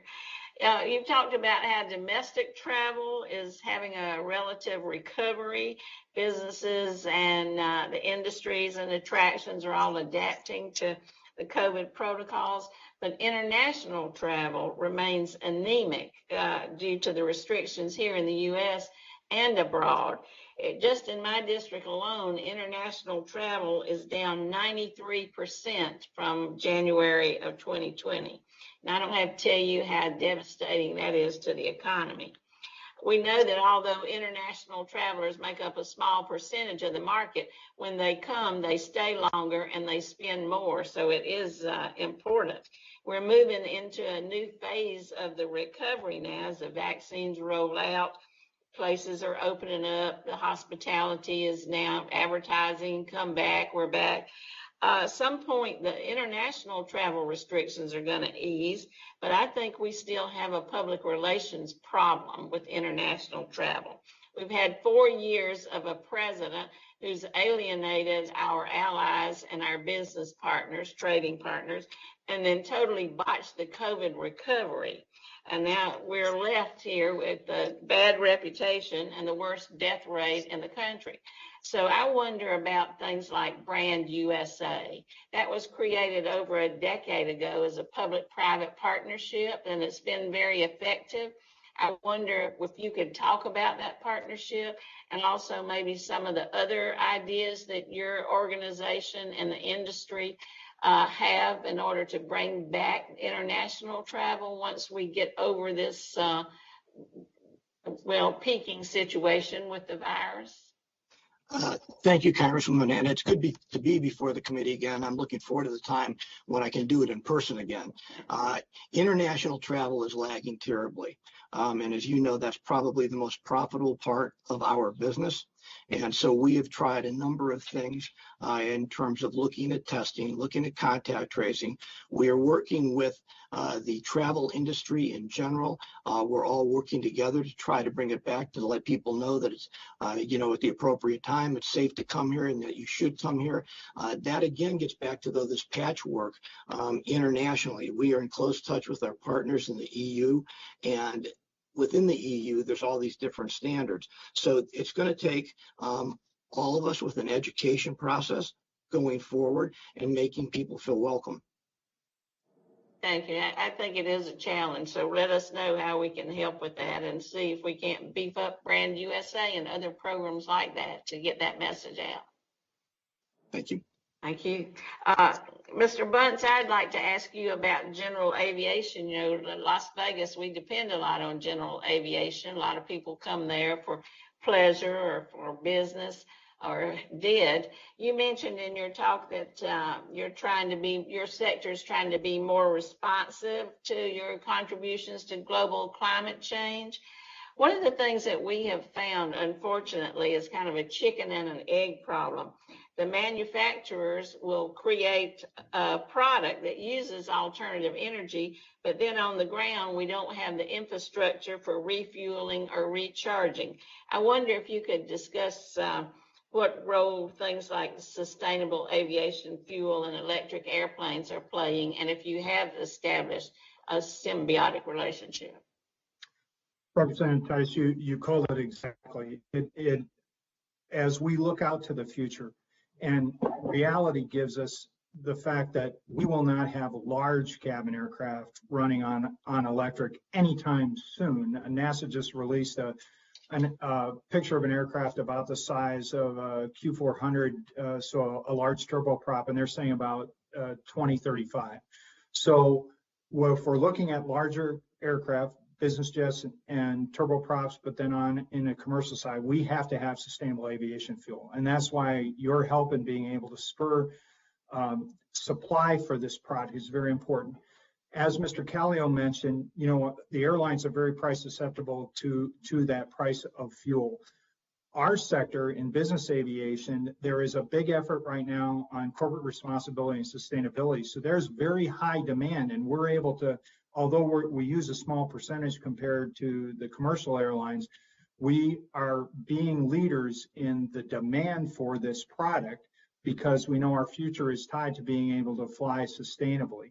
And so we're seeing a push in Europe. We're seeing a push in the U.S. Demand is high, but supply is just not there. And that's why that blender's credit is very important to us. Thank you. Thank you, Mr. Chairman. Thank you. Want to recognize Representative Van Dyne from Texas, a new member of the full committee, and this being her first aviation subcommittee. Welcome to the subcommittee. Thank you very much, Chairman Morrison and Ranking Member Graves, for holding this necessary hearing today. The district I represent, Tex 24, is home to DFW Airport. It's also home to American Airlines, and right outside the district is Southwest Airlines, making it the largest, having the largest number of aviation employees in any district in the country. DFW Airport is also the #1 economic driver for the state, and it became the busiest airport in the world during the pandemic. But make no mistake, COVID-19 still wreaked havoc on it. 2020 was the worst year for the DFW Airport in more than 3 decades. The 40 million passengers who traversed the airport last year were the fewest since 1985. And when planes aren't taking off and landing at the airport, it isn't just airline carriers being affected. The entire ecosystem supports the airport that feels the pain, from the mechanics to the service workers to the small businesses that depend on high passenger volume. And obviously, through no fault of their own, the aviation industry is hurting. And while the stop-go solutions Congress has enacted during the pandemic have been helpful, the only long-term solution is opening the skies back up for business. I'm thankful for our witnesses being with us today, and I hope we can work together on this committee to support and not harm the industry as it rebuilds after this horrific pandemic. Over the last several years, government regulations have really helped to erode the passenger experience. We've all seen videos over time of families, coming back from Orlando and having screaming kids that are kicked off the plane because their 2-year-old won't wear their mask. People have a choice to travel, and if it's painful, they're going to decide not to do that. Mr. Callio, I'm going to ask you, what effect do you believe that mandating flight attendants to enforce constantly changing pandemic requirements has had on these recovery efforts? And do you believe adding additional policing requirements, such as mandatory testing, will help or hurt the recovery efforts? Mandatory testing was an easy one, Congresswoman. That would be devastating to the domestic market. In terms of enforcing the face mask requirements, we think it's a necessity, and the videos that you see really represent a very small portion, a minute portion of what actually goes on day-to-day flights. And there's a lot to every story. I can't speak to each one of those, but we do know that it is important for all of our passengers to uniformly enforce the face mask requirement.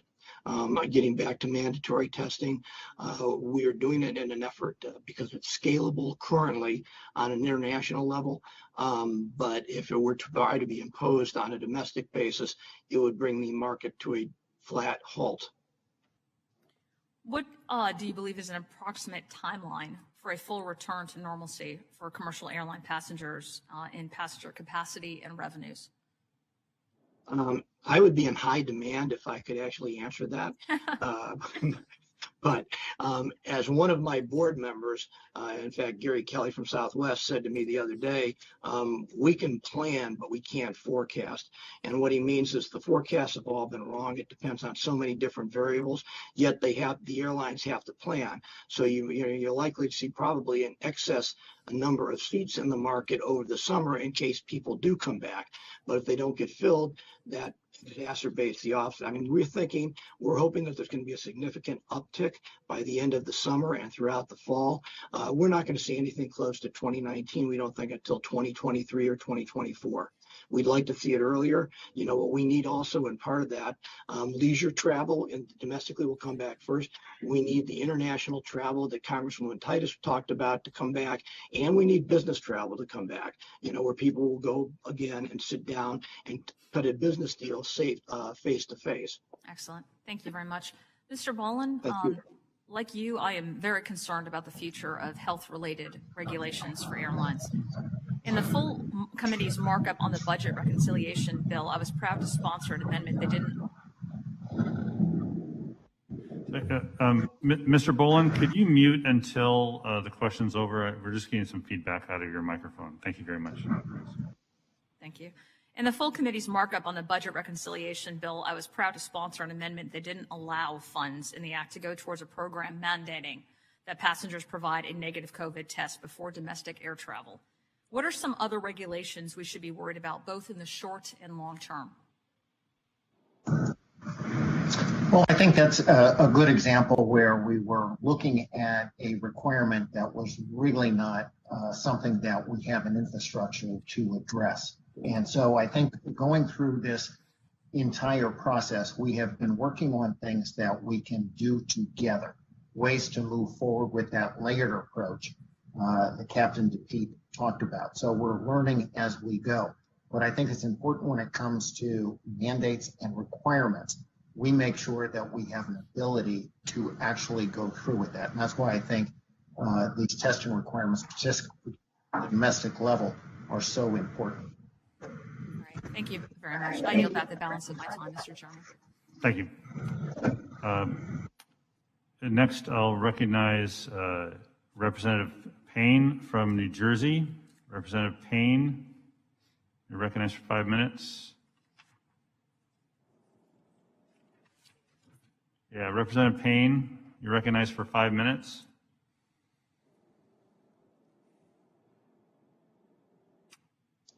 Thank you, Mr. Chairman. I apologize.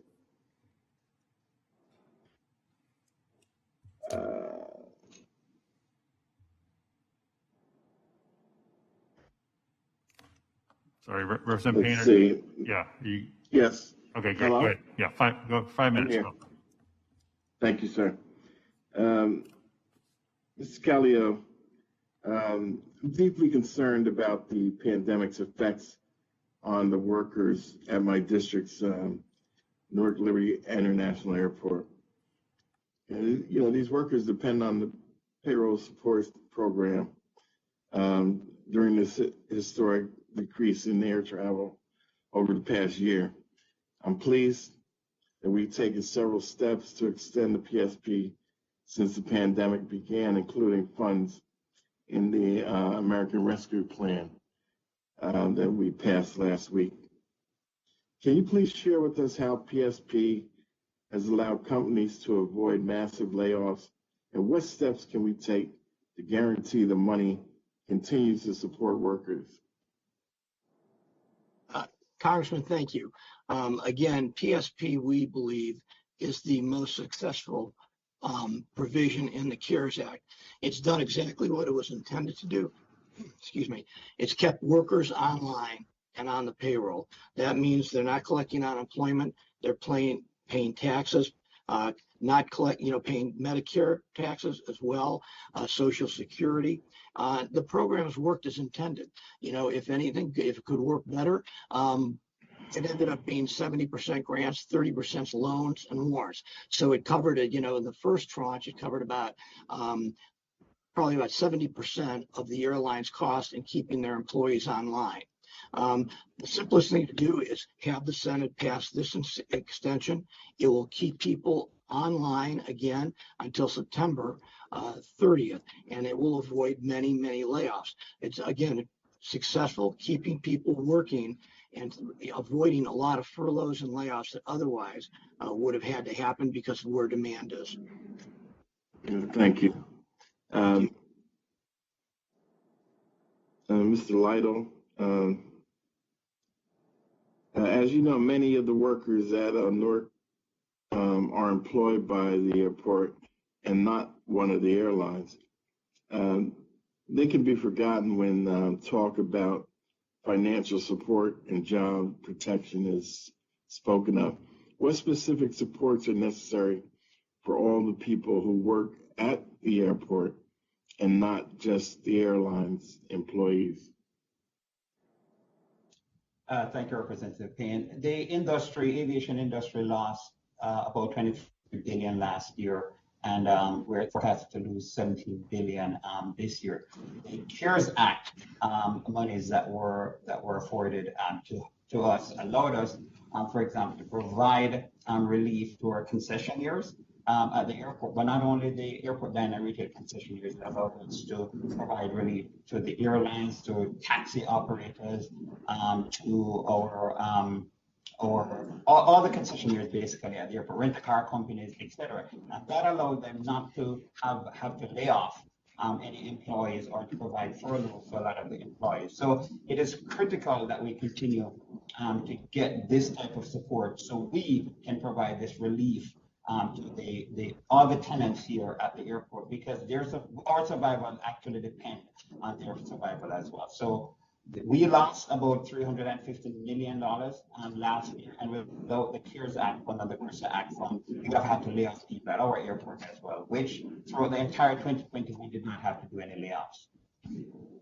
Thank you. And I'd just like to remind my colleagues that this PSP program really, it does benefit passengers, but it is there to benefit the working people at the airports.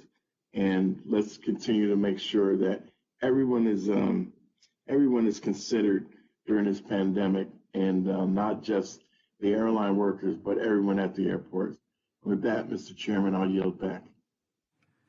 Thank you, Representative Payne. And I got to tell you, not everyone can pull off a bow tie with a golf shirt, but you certainly can, sir. Two announcements. First off is that in order, we'll have Representative Stauber, Representative Brown, and Representative Balderson. And the second is, although votes not have yet been called, there was a note that votes will be called sometime between 11:30 and 11:45. Just a heads up for the committee folks. So with that, I'll recognize Representative Stauber for 5 minutes. Thank you, Chair Larson. Thank you, Ranking Member Graves, for holding this hearing. You know, there are some concerns that I have, and one of them is the CDC still recommends that people delay travel, as much as possible. And then there's the Department of Defense study that found, in quotation marks, overall exposure risk from coronavirus is very low, end of quotations. And that you would have to sit next to a COVID positive passenger for 54 hours to get infected with airborne COVID-19.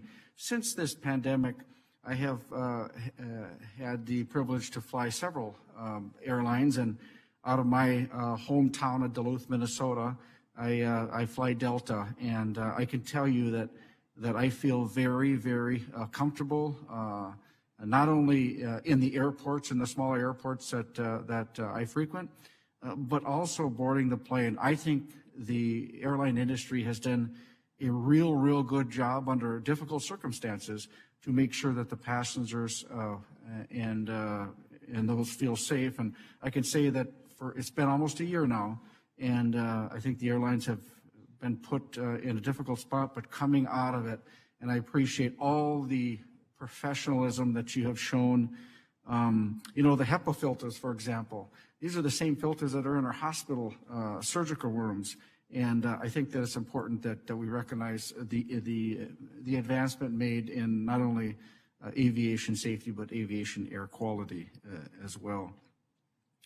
I could say, I would like to just make a comment to the fact, and this is to Nick. I'll ask the question in just a moment, but I also want to add that as governors across the state, when they shut down their entire states and the flying is limited or stated to delay your flying, that's also an economic hardship for those aviation workers. And we talked about, my colleague just mentioned the workers at the airports and the airlines. They get laid off. So there's a double whammy effect. You get laid off, you lose the income. So that's putting two negative things that happen. You get laid off, economy bad. You lose your income, and I think that it becomes a public health crisis, and that the secondary effect of a shutdown is poverty. So we have two crises going on, not only COVID, but the poverty, because you're taking their livelihood away, the ability to make a paycheck, which we call paycheck justice. I will say this to Nick. I just want to ask you something, and I may have talked to you before about this and others. The wearing of the masks is extremely important while you're flying. Under the American Disabilities Act and or certain medical conditions, I'm just going to give you an example. If you had a child who, for instance, has Down syndrome and a lower functioning child who can't, let's say the family goes on vacation and who can't wear this mask continuously because because of their disability. How would most airlines respond to that? And how many cases has this happened? Because I'm reading that sometimes with babies or whatever, or younger children, can't keep them on. But can you tell me if there's a disabled individual on the flights, how would you handle that? Thank you, Congressman. All of our members operate in their own way. They all operate within the guidelines that the government has provided. And it's, we're in the midst of a pandemic. And we hope that it's not going to go on forever. But again, the members make their own determination, and it's based on the science of mask wearing and what they can do. But there are guidelines from the government. We stay within those guidelines as we make a determination about who should and who should not wear a mask. How about somebody who has a medical issue that actually can't put the mask over? Let's say they have asthma or something. Would the Airlines Association request that they not fly, or would there be any type of accommodations? Again, that's up to our individual members, but for right now, I think many are saying that they should not fly. And the reason is because we have to protect the health of all of our crews and all of our passengers. And, the determination is that you need to wear a mask. There's also an aspect of it where other passengers get upset if somebody's not wearing a mask. Thank you, Nick, and thanks for all the good work. And I yield back. Thank you very much. Appreciate it. Thank you. I recognize Representative Brown of Maryland for 5 minutes. Thank you, Mr. Chairman. I want to thank our panelists for bringing your experience, your knowledge, your perspectives and observation to this committee today. Captain DePete, question for you. In your testimony, you mentioned, this was your written testimony, that central to the rationale for the PSP is keeping pilots and other mission critical employees available to respond quickly as demand returns to the industry. You say that pilots cannot simply return from unemployment to operate airline aircraft. They are subject to recency, training requirements, and medical approvals and safety clearances.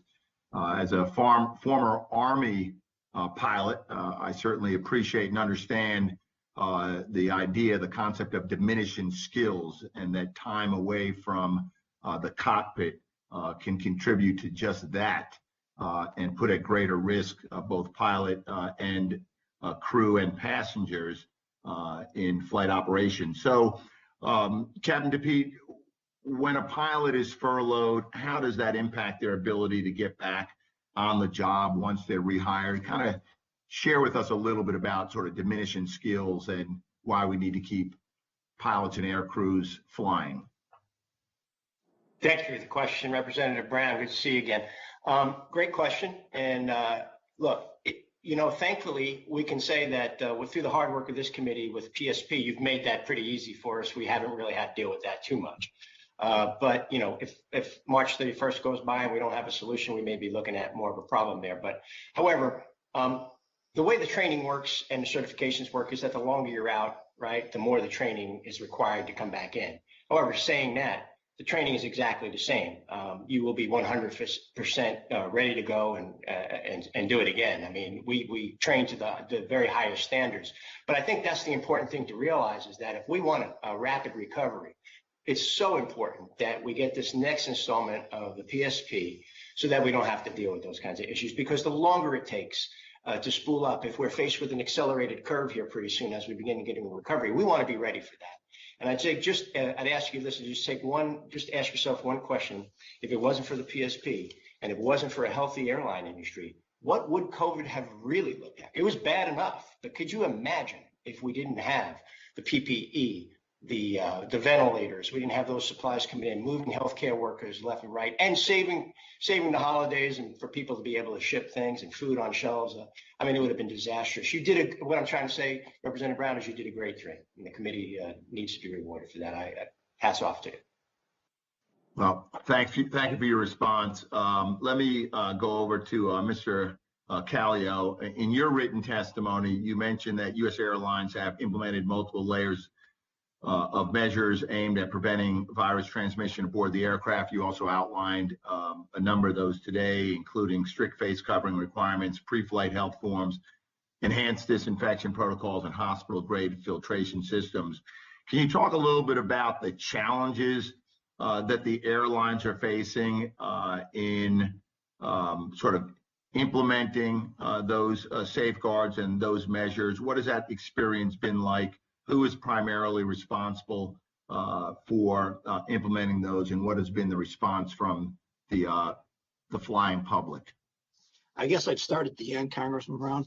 The response from the flying public has been very good. We all know that some people don't like to wear masks, but the visibility of the enhanced cleaning procedures has been very well received. Knowledge about the HEPA filters has been extraordinarily well received because most people didn't know that or didn't understand that. And, you know, it takes more for us. It takes more, you know, using our employees more. Maybe takes a little longer to turn an airplane around, but these are all measures that we view as worthwhile because of what they are producing in terms of the health and safety of our passengers and our crews. And like I said earlier, we've leaned very heavily into the science. And any decision that's made is based on data and science. And, you know, when we engaged this Harvard study, we made sure it was independent. That wasn't always easy, but they made some recommendations about ventilation during boarding and deplaning. We all now do that now, what they recommended. In terms of how we board and how we deplane, we're trying, behavioral comes into that because you can tell people to, you know, deplane by the road, but you still have people who want to get up and knock you over to get off the plane first. I can tell you that by personal experience. I'm not that big a guy. So at any rate, it takes a lot more effort, but they're not going away. They're going to be in place forever because they made the flying experience better and safer. Thank you. And thank you, Mr. Chairman. I yield back. Thank you. Recognize Representative Balderson for 5 minutes. Mr. Chairman, thank you very much. Thank you for our guests joining us today. My first question is for Mr. Bolin. How are small business owners and operators recovering from the pandemic, and how does their recovery look going forward? Well, I appreciate the question very much because, as I said before, 85% of the companies that rely on business aviation are small and mid-sized companies. And our infrastructure is often in small towns, individual airports, and so it's a very fragile infrastructure. But the PSP program has been enormously important to us. The ability to keep general aviation airports with some degree of operational revenues coming in, the opportunity to keep aviation professionals who we've invested heavily in for their training, to keep them active, all of that has been fundamental to our ability to survive the COVID crisis. Going forward, though, we need business travel to come back. We need the economy to be strong, and we're hoping that the steps that we're taking now can get us there. Thank you very much, Mr. Bolin. My next question is for Mr. Callio. Mr. Callio, thank you for being here. We have previously discussed the ongoing pilot shortage in the United States. Even with the pandemic-related downturn airlines have faced in the last year, Boeing predicts North America will need over 200,000 new pilots by 2039. Do your member airlines remain concerned about a shortage of pilots and maintenance technicians? Thank you, Mr. Alderson. Right now, I would be candid and say that our main concern is survival. And the pilot shortage is not what it was, given the number that are in the air. Have been taken, are being taken to ensure that that pilot supply is plentiful. And that's reaching down to schools and educating people about the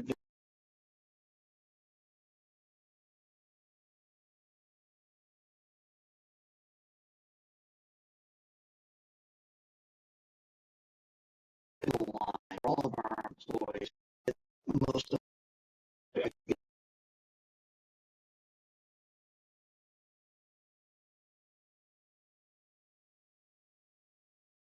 I'm going to count why can't you get a loan, or why can't the government back someone who wants to be a pilot? Pretty simple matter. Right now, it doesn't exist. So that maybe is something we can talk about that would help ease that pilot shortage going forward. Follow up.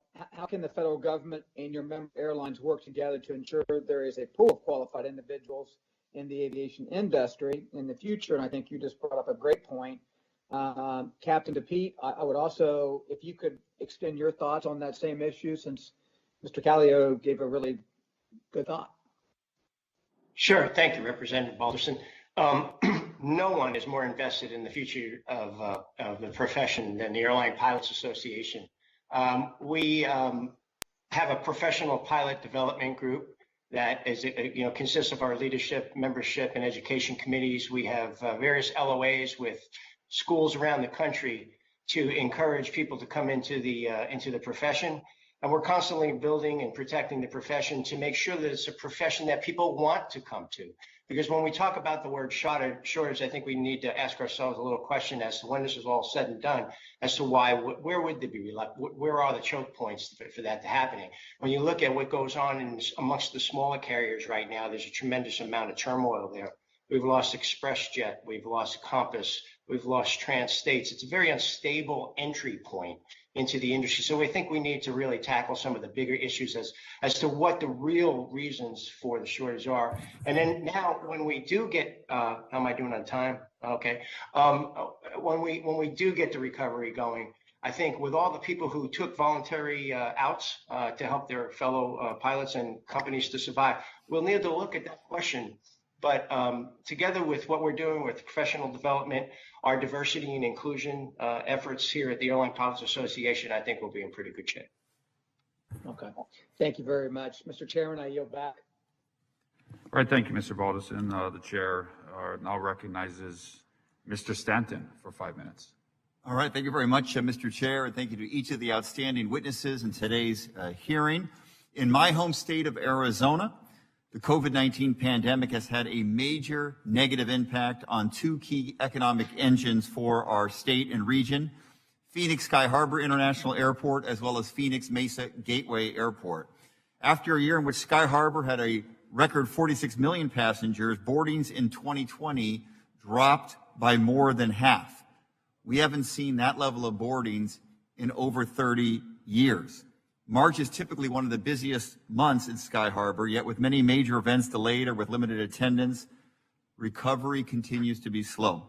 Fewer passengers, of course, means less revenue from concessionaire sales and revenue from parking, as well as fees from companies operating at the airport. Just to break even in this challenging time, the airport must reach 80% of the passenger boardings it had in 2019. Even with the support provided to Sky Harbor and other airports under the CARES Act and the December COVID relief package, the airport has had to significantly trim costs, reducing its operating budget by $30 million this year and next in anticipation of sustained revenue losses. In addition, Sky Harbor has placed on hold 80% or $800 million worth of capital projects that were planned for the next 5 years. This not only delays much needed infrastructure improvements, but thousands of potential construction jobs as well. Similarly, Phoenix Mesa Gateway Airport has seen passenger boardings plummet, concessionaires operating on half capacity, and infrastructure projects delayed. I have a question for Mr. Lytle. Mr. Lytle, let's talk about infrastructure at airports for the moment. Can you discuss the importance of the additional airport funding in the American Rescue Plan to support current and future infrastructure projects at your airport and at airports across our country?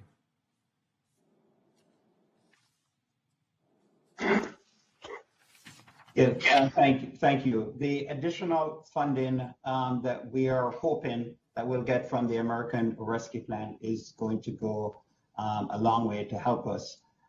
We have significant amount of debt service these are fixed cost debt service and operating costs, not only at my airport, but airports across the industry. So we're really looking forward to getting hopefully that additional $8 billion for the industry. We still have infrastructure, major infrastructure projects that we're undertaking right now. Even at my airport, we have $3.7 billion worth of construction that's taking place. We expect that traffic will return. The industry has always been resilient, and we know that it might take longer for this one, but traffic will come back, and we have to make sure that we have the facilities in place in order to accommodate the traffic that's coming back. And so the American Rescue Plan additional funding that the airports will be getting will be sorely needed for us to continue our operations.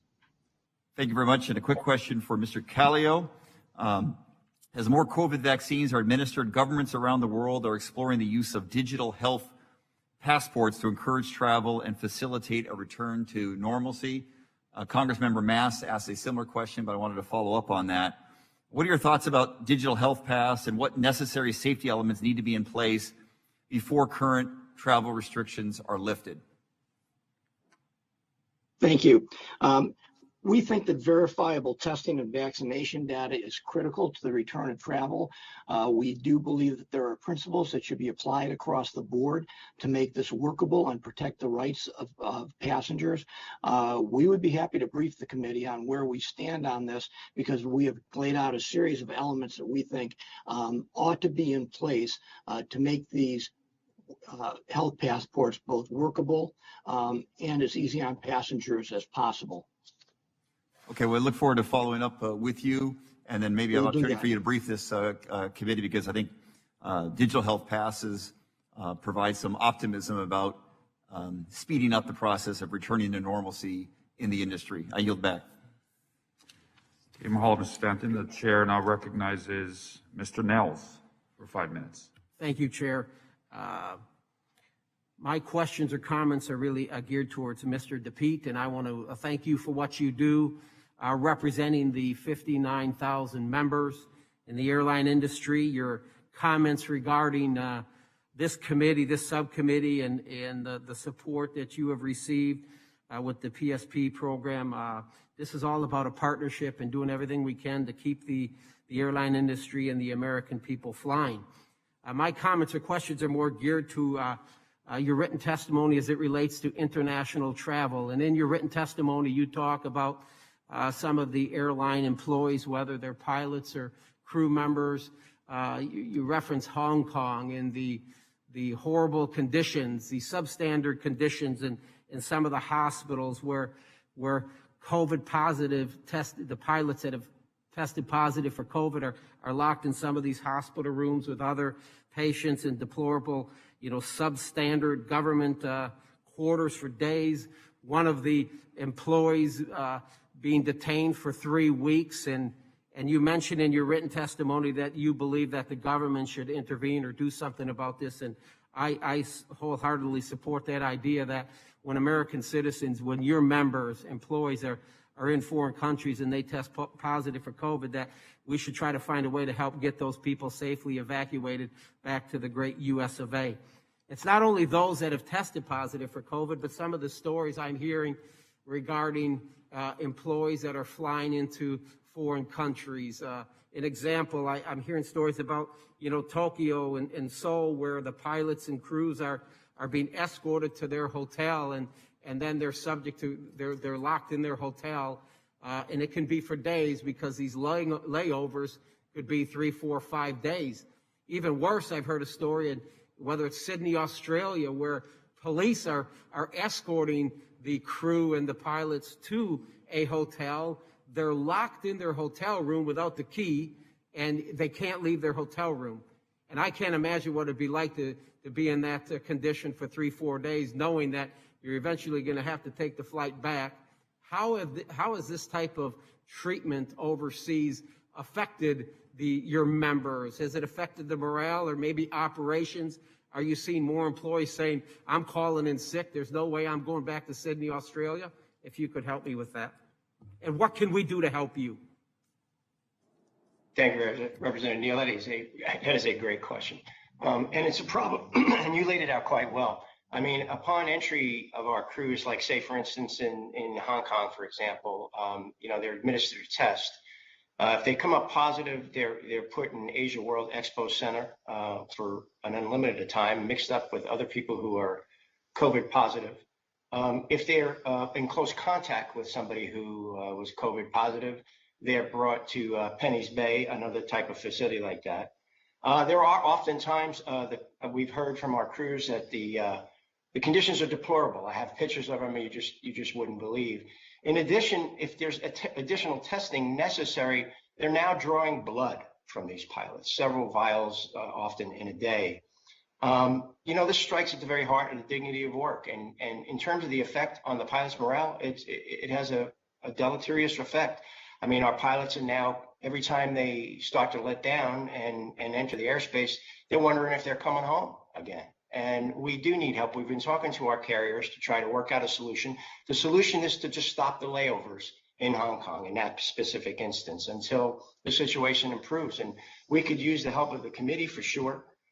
We can use the help of our carriers to consider that as well. But hopefully in this new administration, we're looking for a glimmer of hope in this situation, because these are the very people who put themselves in harm's way to make sure that those PPE, ventilators, and healthcare equipment came back to us. So we do need the help, and I appreciate the question.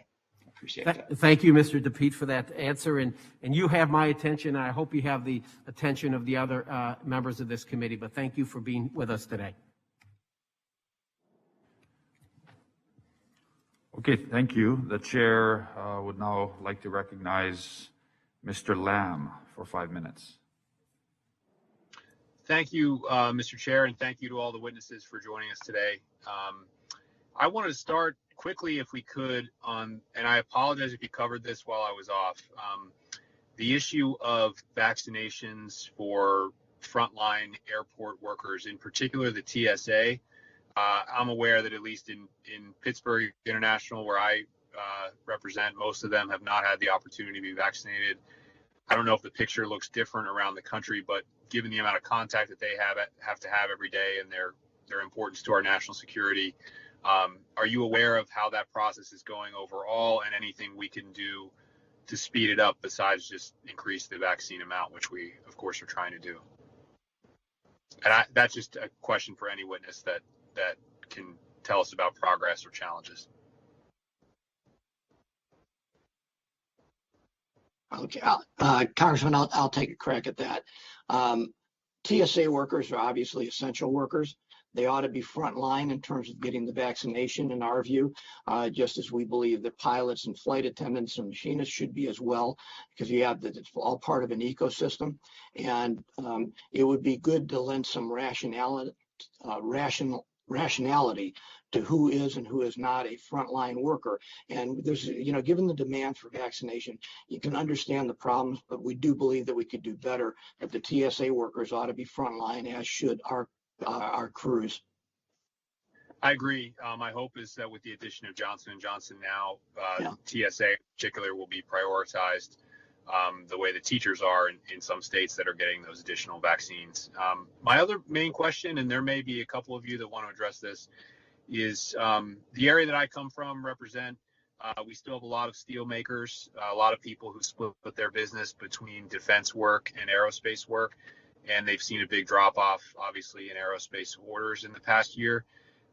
My question is, I know that we've done a lot to try to support the payrolls of the airlines, to try to support the operations of the airports. Have we done enough to help companies continue to stimulate demand in aerospace manufacturing? So to get orders of replacement parts and maintenance back online, to get new aircraft back online, have we done enough there, or is there more that you think we can do to help that part of the steel and manufacturing industry recover? Well, Representative Lamb, I'll start. I think if we can get through the reconciliation process, this Aviation Manufacturing Jobs and Protection Act that Chair Larson and Representative Estes has championed, and I know we have good sponsors in the Senate as well, that will help a lot, because anyone in that supply chain will be able to qualify to help bring back those workers. And that's really important. As you pointed out, that supply chain stretches all the way down to raw materials. And once you start you qualify as being on a certified aviation product, you would qualify for this assistance. So it's very important. Thank you. Yeah, I agree. That's a great piece of legislation by Chairman Larson, and I hope we can get it through. Representative Lamb, this is Captain DePete. I didn't get to my mute button, but would you mind if I just added my opinion about your first question? And, and it gets back to what I just described internationally.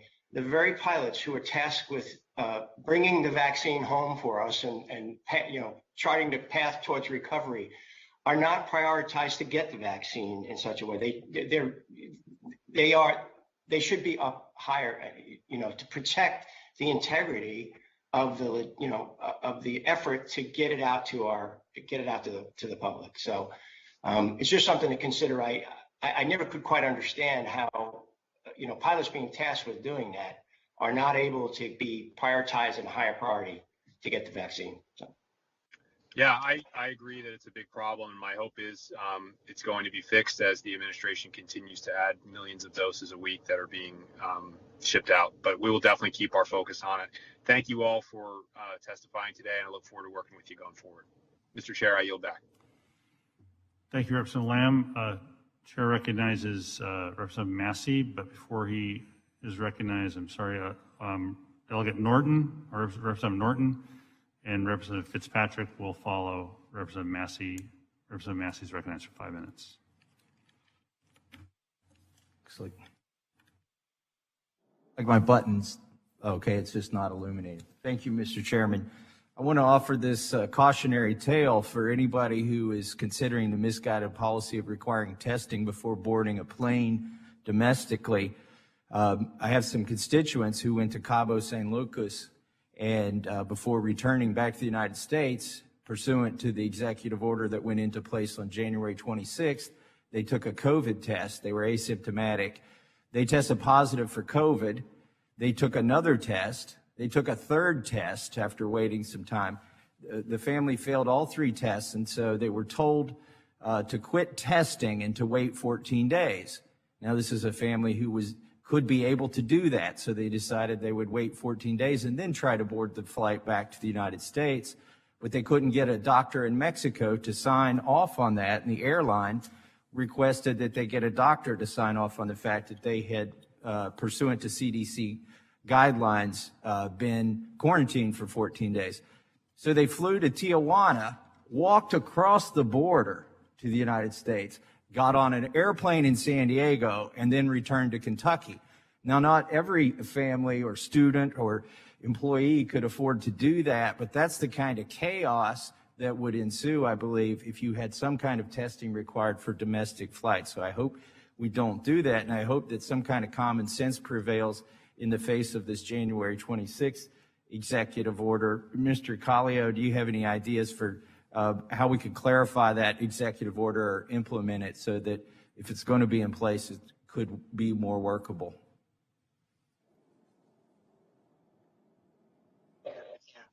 Well, the order that's in place is for international testing, and I know you're using it in international, but we support the international testing requirement.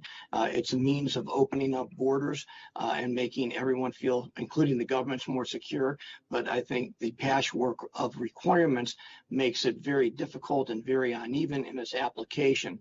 And that's one of the things we talked about earlier, and the need to try to get a handle on that so that these kind of situations do not occur. Got it. Thank you. I hope there's not too much enthusiasm for this, quote, immunity passport as a requirement for traveling, because I think you made a good case here today that the likelihood of transmitting or receiving COVID on an airplane is less than being in a supermarket. So if you're going to make the case that you need this kind of passport for an airplane, then you're basically trying to make the case you need it everywhere, and I think that's misguided, especially since the CDC says that the vaccine doesn't necessarily imply that you won't transmit the virus or have any sort of immunity. So I hope we abandon that idea as well. Mr. Little, I want to ask you about the effect of indoor dining bans on concessionaires at airports. our governor saw fit to ban indoor dining for a while. And yet you have passengers who are in airports. It's not like they have a choice that they could go home and eat, who couldn't eat. The solution in that case was sort of ridiculous. It was to move the chairs and tables outside of the dining area and into the common area, and then to serve the airport passengers, and then they would eat it out in the common area. Long story short, nobody, was going home or not dining. Can you talk about the effect the indoor dining bans have had on the concessionaires who are already extremely in an extreme hardship due to COVID, Mr. Little, and maybe some solutions? Yeah, thank you. Indoor dining has ban on indoor dining has been devastating. Thankfully, we're back to 25% right now. And what I think the states, for example, need to understand is that dining within an airport is different than dining outside. Indoor dining actually helps with social distancing, because what you're doing, you're actually providing an additional space within the restaurant for people to social distance. If you do not have indoor dining, but you're still selling food and beverages, then everybody actually congregates at the hold room area, and it's very hard to social distance. So because you're in an airport, you're confined. You can't go somewhere else as if you're outside. And I think the states really need to understand that the airport dining and retail is really different from outside. So it's really devastating when you actually stop indoor dining, but it defeats the purpose, because we're not able to do social distancing, because you have taken away a substantial portion of the airport that we actually need to facilitate social distancing. Thank you, and I hope the governors will listen to you. I think the indoor ban on dining is ridiculous to start with, and if it's meant to discourage people from congregating at restaurants, and the only place you can eat in an airport is at a restaurant, then it's going to discourage people from Thank you. I yield back to the chairman. Thank you. I recognize Congresswoman Holmes Norton for 5 minutes. Thank you, Mr. Chairman, and I appreciate this hearing on COVID's effects on airline travel. And my questions are worker-oriented. My first question is for Captain Joe DePete. I was concerned and actually a little surprised at the increase in pilot errors in the past few months. Now, I know it's important to keep pilots employed and to keep them trained. Before COVID, what were the training requirements for pilots? And have there been any changes in the flying time requirements since the pandemic? Or how would you account for the increase in pilot errors, Captain DePete? Thank you, Representative Norton, for that question. I have not seen the same statistics come across, other than a few anecdotal comments in the press from time to time. However, we have the highest training standards in the world, which has led to the safest national airspace ever known in the history of aviation. I mean, we're the envy of the world, and we've done that through constant examination, through a massive data collection that has allowed us to actually almost have a risk. Have there been any changes since the pandemic in training at all? Nope, qualifications, ma'am, remain the same. And we are working with our carriers right now to ensure that we get the timely training we need, since there's less flying going on at the moment. But this is of highest priority for us, is to maintain our currency, and it's by law. I mean, it's by regulation that we have to maintain our currency. So you say the pilots are flying the same number of hours each week? I mean, they're not flying as often. Right. How many hours would a typical pilot fly each week or each month? Well, they're flying less overall, but they still have to meet the mandatory requirements of our recency of experience. So many takeoff and landings in a given time period within 90 days. And it's up to the carrier to ensure that the training takes place and they meet those recency requirements, or else we go on current. So you say you haven't seen the data we have on pilot errors increase in the past few months. Right. I'm going to ask the chairman to send you the data we have so Okay. that we can have an explanation of why there would be an increase in pilot errors, particularly with fewer people flying at this time. Could I ask you another question, Captain? Sure.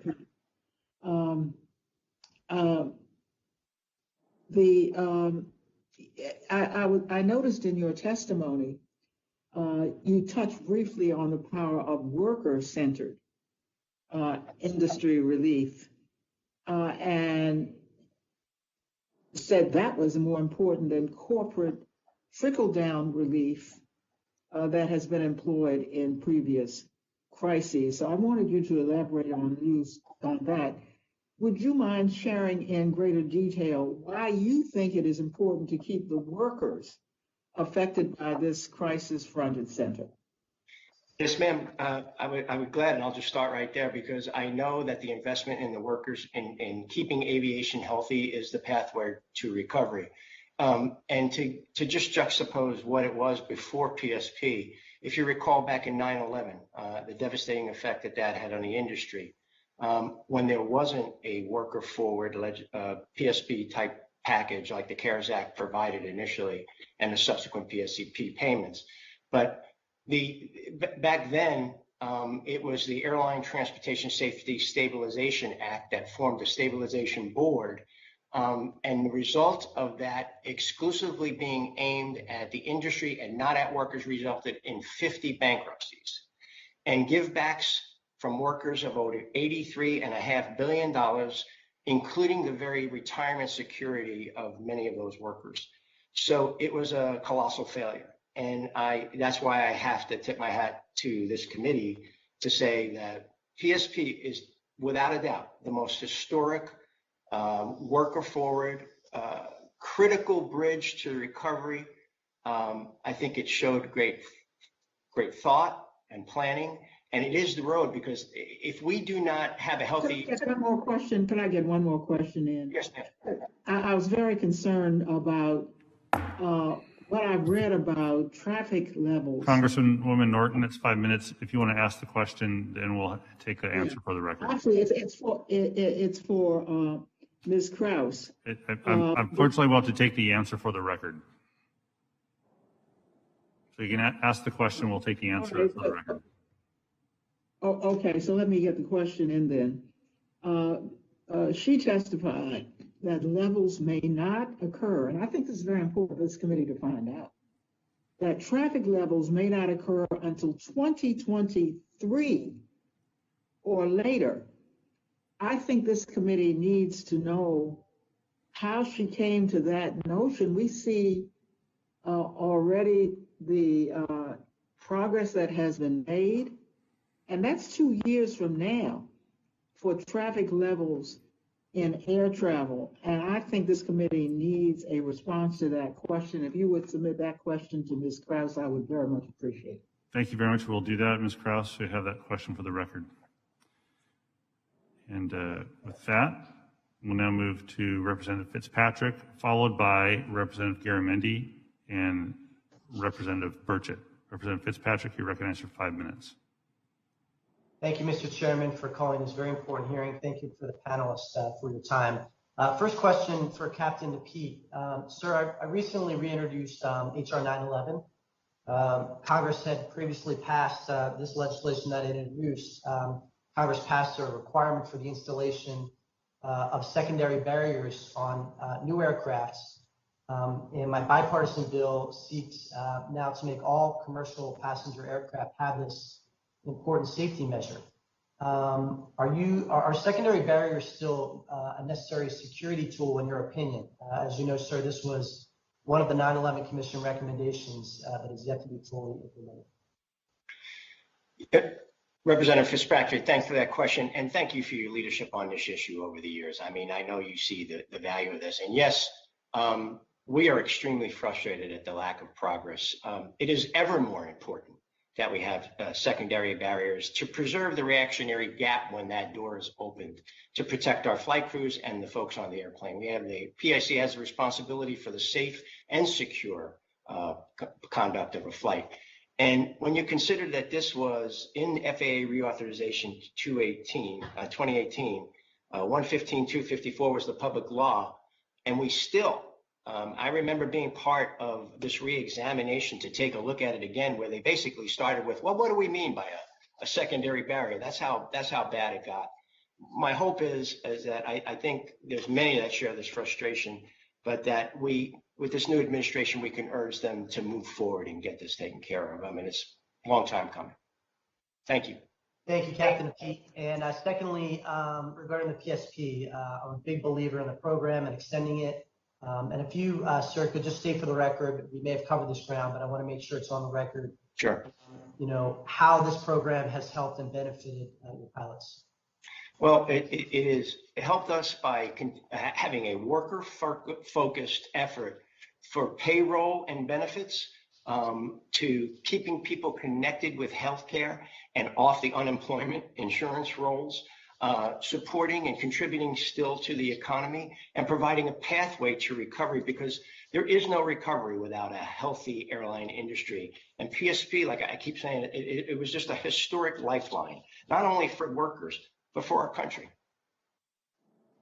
Thank you, Captain. Thank you for all you do to keep our airways safe. We appreciate your work, sir. One last question for Mr. Callio. Sir, if you could also, for the record, talk about the PSP program and what it's meant to the airline industry on the whole.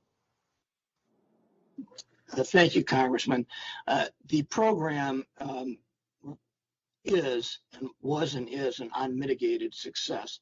It allowed us to keep our workers on payroll, as Joe has indicated, kept them out of the unemployment lines, paying taxes, spending money, and most importantly, up to date and ready to help the recovery. The flight path to recovery is going to require airline workers and airlines to be able to fly people and packages. And, you cannot overlook the fact also, as has been mentioned before, flying around the PPE, the vaccines and all that. So the program's gone to keep people on the payroll. The airlines were more than happy to act as the federal government's and the state and local government's unemployment office, because it was a lot better than the alternatives. And keeping these people on and happy and employed is critical to us, because they are the backbone of our industry. Thank you, sir. Thank you to our panelists. We really appreciate all you've done for the industry. It's always a tough job you have. It's been especially challenging during COVID, so just know you're appreciated. I yield back to Mr. Chairman. Thank you. We're waiting for members to return from votes, but I want to ask if Representative Eddie Bernice Johnson from Texas is on. No? All right. Representative Johnson from Georgia.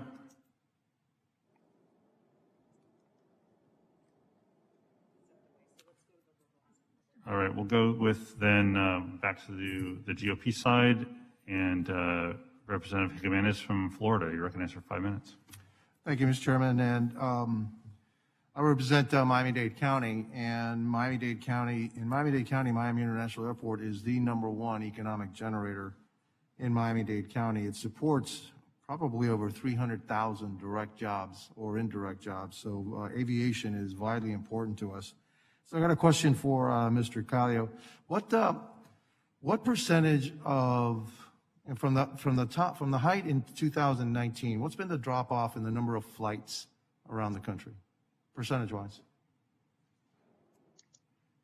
50%. So we're now operating around 50% capacity? No, we're actually operating at less capacity in terms of passengers who are flying. We're flying about 40% of the passengers that we did in 2019, and we're operating about 50% of the flights that we did in 2019. That's and you expect us to be back to somewhat normal in 2023, 2024? We sure hope so. If it comes sooner, so much the better. Okay, let's talk about what percentage of your passengers in 2019 were actually business travelers? Congressman, I can get that to you. I don't have it off the top of my head, but significantly more than we see now. Business travel is off really substantially, as is international travel. And a lot of the international travel was made up of business travelers. So that usually lags in past, both after 9/11 and after the financial crisis. Business travel lagged leisure travel in coming back. Well, do you think that with what we're doing right now, normally you would be sitting in this chamber, but you're not. Do you see a significant drop off in business travel just because the COVID-19 has changed the way that we do business? Do you see that as having an impact on the airline industry? Potentially, it can. Our hope is that it won't, because I personally think a lot of people still like to do business face to face. There's a lot of Zoom fatigue going on right now. And so I think that business travel will come back. It's just going to take time. Let's get back to international travel, because at MIA, the airport that is in the county that I represent, 50% of the air travel is international in nature. When do you expect that to start to come back?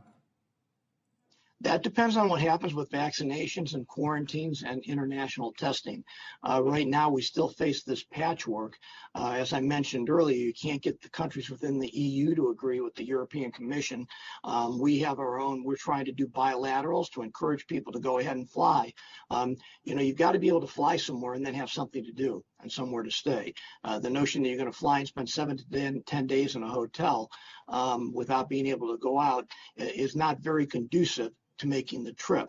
So it remains to be seen.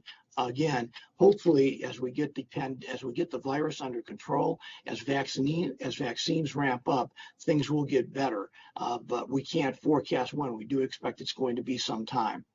Is the airline industry doing something on an international basis to try to get some sort of international accords on getting back to normal, what it would take for international travel to resume again from country to country? Say, do we have something, does the United States have something with the European Union? I know, like you told me right now, they're a little bit disjointed. Is there any way that we can help to try to unify this and try to get a concerted strategy on how to get international travel started again? Well, the administration has been a willing partner, Congressman, in working on the testing and health or the vaccine requirements. And we think that's starting, I guess, you have to say, you need to start small, and that's on a bilateral basis, which we've done with the UK, Germany, the Netherlands so far, among others, and we're going to continue on that basis. And that's a matter of, we as the U.S. airline industry are working with individual countries. We're working with the European Commission, and we're working with our government. A concerted effort on part of all those governments to work together to open up those markets safely is what's actually needed. And how can you accomplish that? Apparently slowly. I'd like to say otherwise, but it takes a lot of work because everybody's making their own decisions. It's just like within the United States. There's multiple jurisdictions with multiple quarantine requirements. There has to be a look at the whole picture. It's very Thank you very much. I'm out of time, and I'll yield back. Okay. Thank you for your questions. Thank you, Representative Jimenez. I wish every member would respond like that to a gavel. I appreciate it. Try to follow the rules, sir. Bonus point. I think we're still waiting for folks to come back from voting, but I believe Representative Van Drew from New Jersey, his camera is on, if Representative Van Drew is available. I'm here. Great. Representative Van Drew, you recognized for 5 minutes. Thank you, Chairman. COVID has decimated America's aviation industry. We as a nation must make robust upgrades to airports and aircraft across the country. We must adapt to COVID and build a stronger air travel system that is more resilient to all communicable diseases. This process must be led by the industry, but the federal government has an important role to play in establishing clear national standards. My Health Smart Air Travel Act establishes a program that will have the federal government work with industry stakeholders to test technologies, identify best practices, and clarify policies so that we can modernize air travel. My legislation has been carefully crafted and has broad industry support. If enacted, it will ensure worker safety, restore consumer confidence, and put American aviation on the pathway to recovery. I will be reintroducing the Health Smart Air Travel Act in the coming weeks. I urge my colleagues to support this legislation in a bipartisan way and to get us flying again. To Director Krause. Director Krause, in your testimony, you say several airports you interviewed told you that they expect a range of new technologies and processes to be implemented across the air travel experience to make flying safer for the public, some of which could benefit from federal government evaluation and federal government support. With a federal program designed around partnering with industry stakeholders to develop, test, and evaluate public health risk mitigation technologies in airports and aircraft, help address the needs of the airports that you previously interviewed? Thanks for the question. Yeah, we spoke to a number of airports and they are pursuing or considering and implementing a number of different technologies, a lot of touchless options, biometrics, UV disinfection, as well as different ventilation systems. It is important that these technologies be evaluated and tested to ensure their effectiveness and also their risk mitigation effectiveness as well. We are looking to your question on the federal role. We have some work ongoing for this committee looking at DOT and FAA's role in supporting aviation or any research on the safety of or improving safety for the air travelers, as well as getting a sense of what R&D has been done, what R&D is needed, and what's FAA's capacity to support that research. Okay, thank you very much. Chairman, I yield back. Thank you, Representative Van Drew. Again, still waiting for members to come back and have that opportunity to ask questions, so I'll formally go into a second round of questions. There are a few things I want to get asked on the record. First off, for Ms. Krause,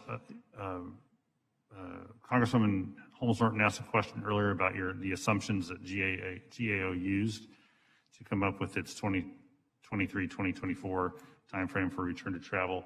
Could you, for the record, discuss those assumptions now?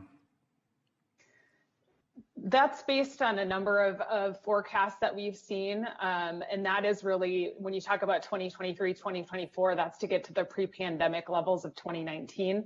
A lot of that's driven by, certainly there's been some promising trends when it comes to domestic travel and some of those leisure markets, but the big driver, as other members of other panelists have discussed, is really on the international travel and business travel and when that's coming back. And there's a number of factors that play into that, different nations' public health responses and increasing public confidence in terms of in making those types of trips. Thank you. Mr. Callio, a question for you. There was a report that CEOs of several U.S. air carriers recently met with Gina McCarthy, the head of the National Climate Task Force, and other key administration officials to discuss your industry's efforts to combat climate change. We had some questions earlier about that issue, but what priorities do you think that A4A members, carriers, share with the current administration on reducing emissions in the aviation sector? When I ask about priorities, I don't necessarily mean goals. I guess some focus more on the actions that you would share. Mr. Callio. Thank you, Mr. Chairman. We have a sustainability and climate as a very, very significant priority we have for many years. We've made great progress over the last 30 years, but we realize there is more progress to be made. What's interesting is that we have our board meeting actually this week, our March board meeting. Last year in March, March 2nd or 3rd, we had a half-day retreat with all of our board present and spent the entire afternoon talking about our position on climate change and what more we could do. Within a couple of days, the results of that that retreat didn't go out the window, certainly, because our members have continued to work, as have we. But survival became a priority. We are refocused. We have, like I said, our board meeting this week. A very significant amount of time is going to be set. We did have that meeting last week. We thought it was a good meeting. Everybody is on the same page. And as we told the administration, we want to be part of the solution and we want to work with them. Just to follow up on that, the EU has set some pretty aggressive goals on sustainability and in aviation. Would you consider, would your industry consider those efforts in Europe a challenge, a threat, or folly, or something in between? I'm having a little bit of difficulty spooling up exactly what they have done, Mr. Chairman. So if I may, can I get back to you on that? Europe has been very aggressive, and I'm going to be really candid. In many ways, they don't value air travel perhaps as much as we do because of the distances between countries. So they have often pushed forward without consultation with the industry. And I think whatever you put in place ought to be something that you think can work and can be achievable. Yeah, thank you. And Mr. Bolin, just on this theme of sustainability and thinking about future recovery, you touched on this in your comments as well as your written comments, but the role that advanced air mobility plays in addressing issues of congestion and so on. Could you expand on that a little bit and why that's important to you all as a NBAA? Mr. Bolin. Well, certainly mobility, that ability to get people and products where they need to be, when they need to be there, is fundamental to our nation's transportation system and fundamental to our economy. I think there's a lot of excitement about the vehicles that utilize electric propulsion, hybrid propulsion, and perhaps hydrogen propulsion. I think the opportunities there require us to look at our infrastructure, which is a very strong airport infrastructure with over 5,000 public use airports in the United States, but recognize that we want those airports to be available to accommodate future uses. And that includes air mobility aircraft, but it also includes ultra long range aircraft flying halfway around the world, consistently doing so in a more sustainable way and perhaps even at supersonic speeds in the future. So there's a lot of technology coming to the market. I think we have an infrastructure we can build on, but we want to make sure that we're building an infrastructure for the future. Thank you very much. I'll just ask if there's another member on the GOP side available. Currently no. Okay. Then I'm going to recognize for 5 minutes Representative Kai Kalehe from Hawaii. Representative Kalehe, you're recognized for 5 minutes.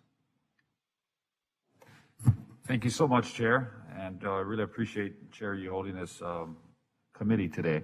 My question is for Captain DePete, and it expands on Captain DePete's testimony and also previous questions from other members that I don't want to repeat again.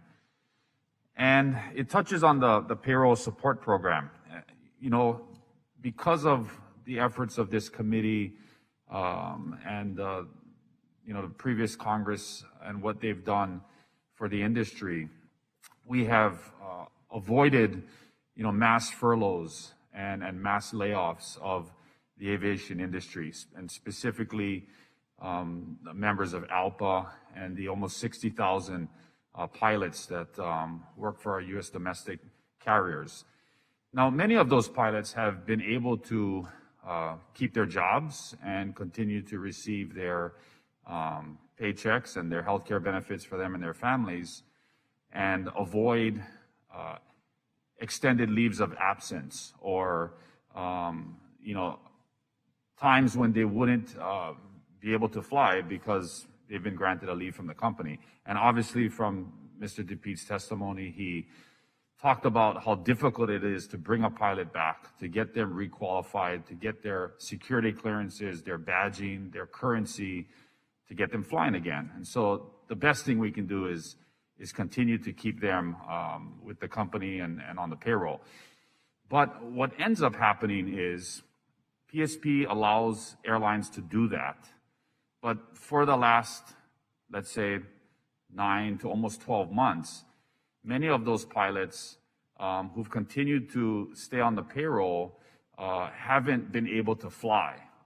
A small percentage of them have continued to fly, but many of them have not continued to fly and have either maintained basic currency in a simulator or through their annual recurrency training requirements. So my question is, what can we do to ensure that pilots that are on the books, continuing to be employed, but are unable to fly because we're just not flying airplanes?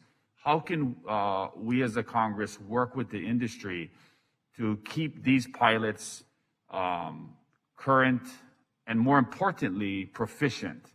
We know consistency is key to flying. You can't just get in a plane, after not having flown for a period of time and not to lose some of those, specific skills and training that we have. And so my question is for Captain DePete, what can we do for those pilots and the thousands of them across the country who are not flying and are slowly losing some of those critical skills and technical skills that they have in the cockpit?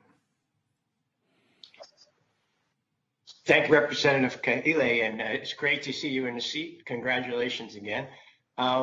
Great question. We hear from our pilots all the time about this, and ALPA is, as you know, actively involved in working with our carriers, because obviously the training houses right now are pretty full as we deal with the reshuffling as a result of some of the departures that some of the early outs that were taken. But we believe that, as pilots, we're probably our own worst critics, right? We always want to stay at the top of our game.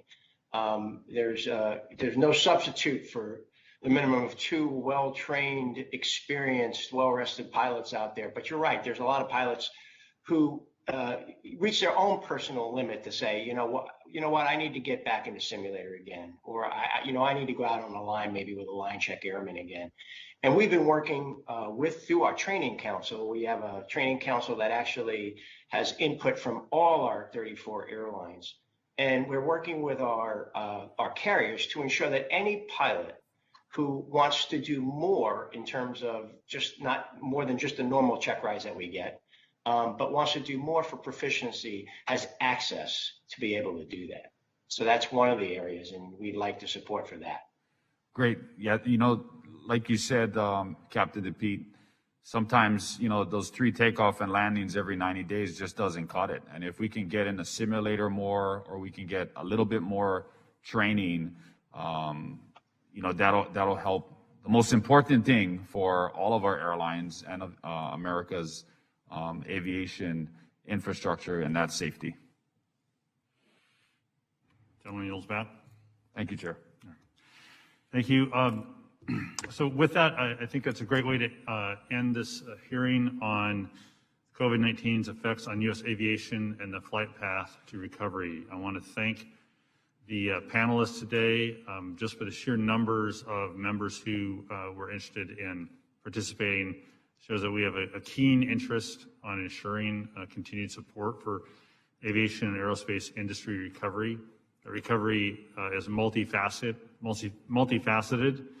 It is likely to occur faster in some areas of aviation and aerospace industry than in others, which means that we'll need to continue to pay very close attention to the industry and to the women and men, importantly, who work in that industry.